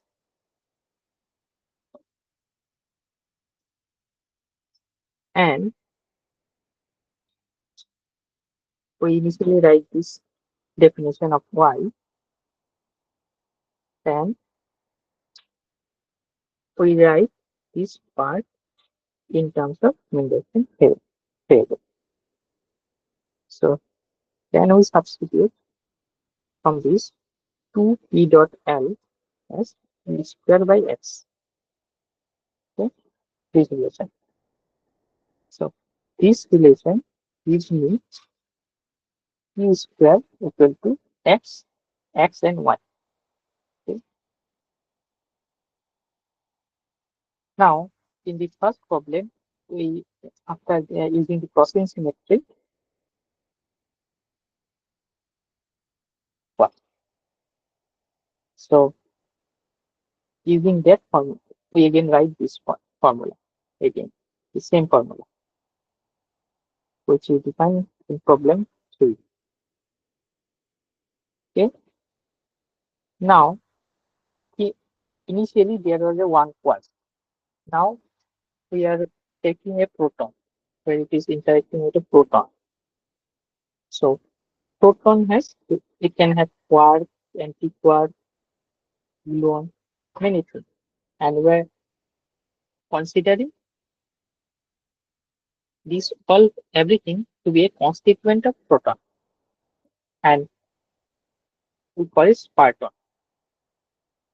So the probability of finding a constituent, there can be anything, quark, antiquark, and with another fraction of momentum of epsilon. So we can define a probability that we can find a f quark with a fraction of energy epsilon like this, where f is defined is Parton distribution function. This is the probability that we can interact with a quark within this proton. So finally, we need the cross section for the electron and proton. So what we need to do, we need to integrate over this probability function, taking the cross section at quark level, yeah, and integrating for all action of momentum with taking care of to this f function. Then we can substitute when substitution like P and other things. So initially we have in terms of S, Q, and P. So we substitute all these quantities in terms of Q. How can we do?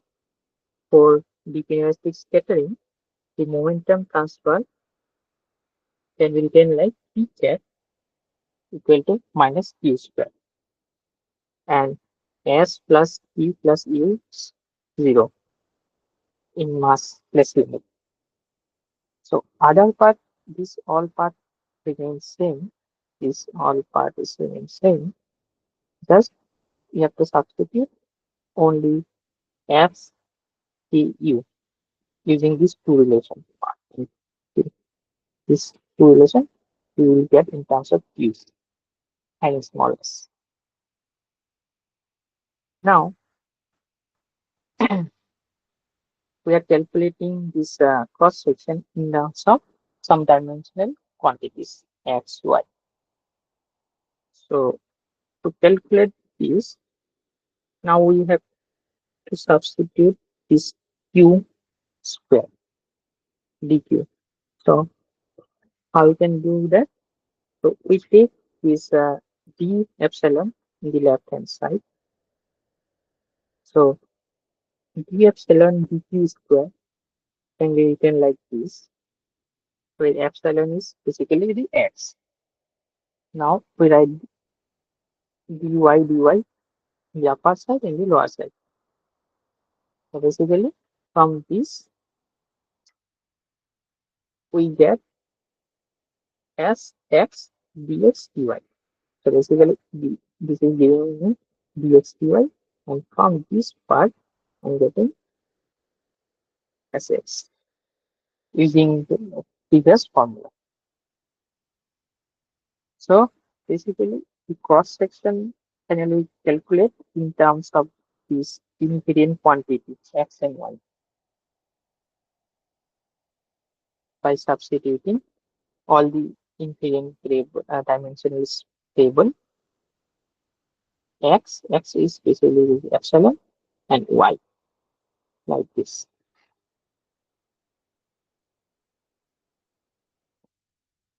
Okay,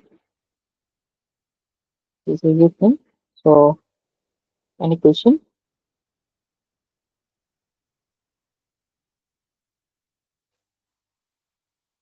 Hello, is there any question?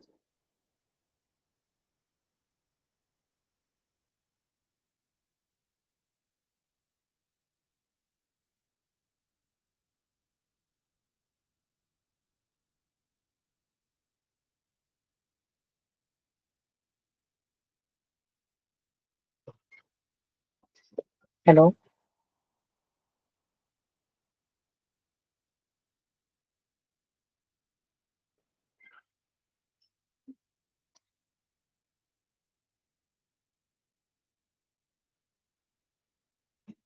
am I audible?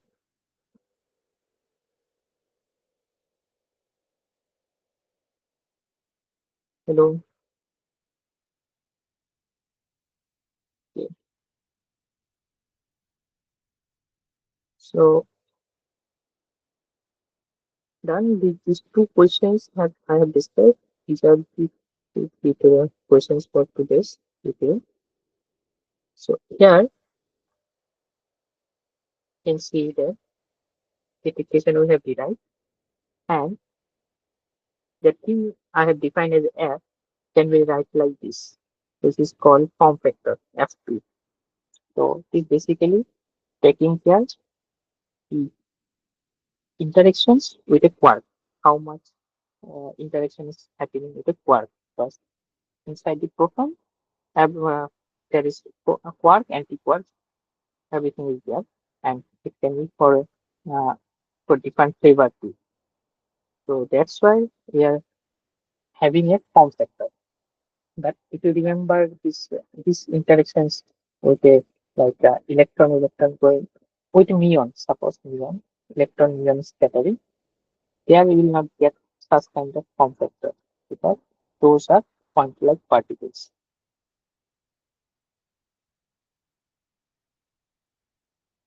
Okay, I'm done with this details to this tutorial. So if you have any question, you can ask. Otherwise, we can conclude this session.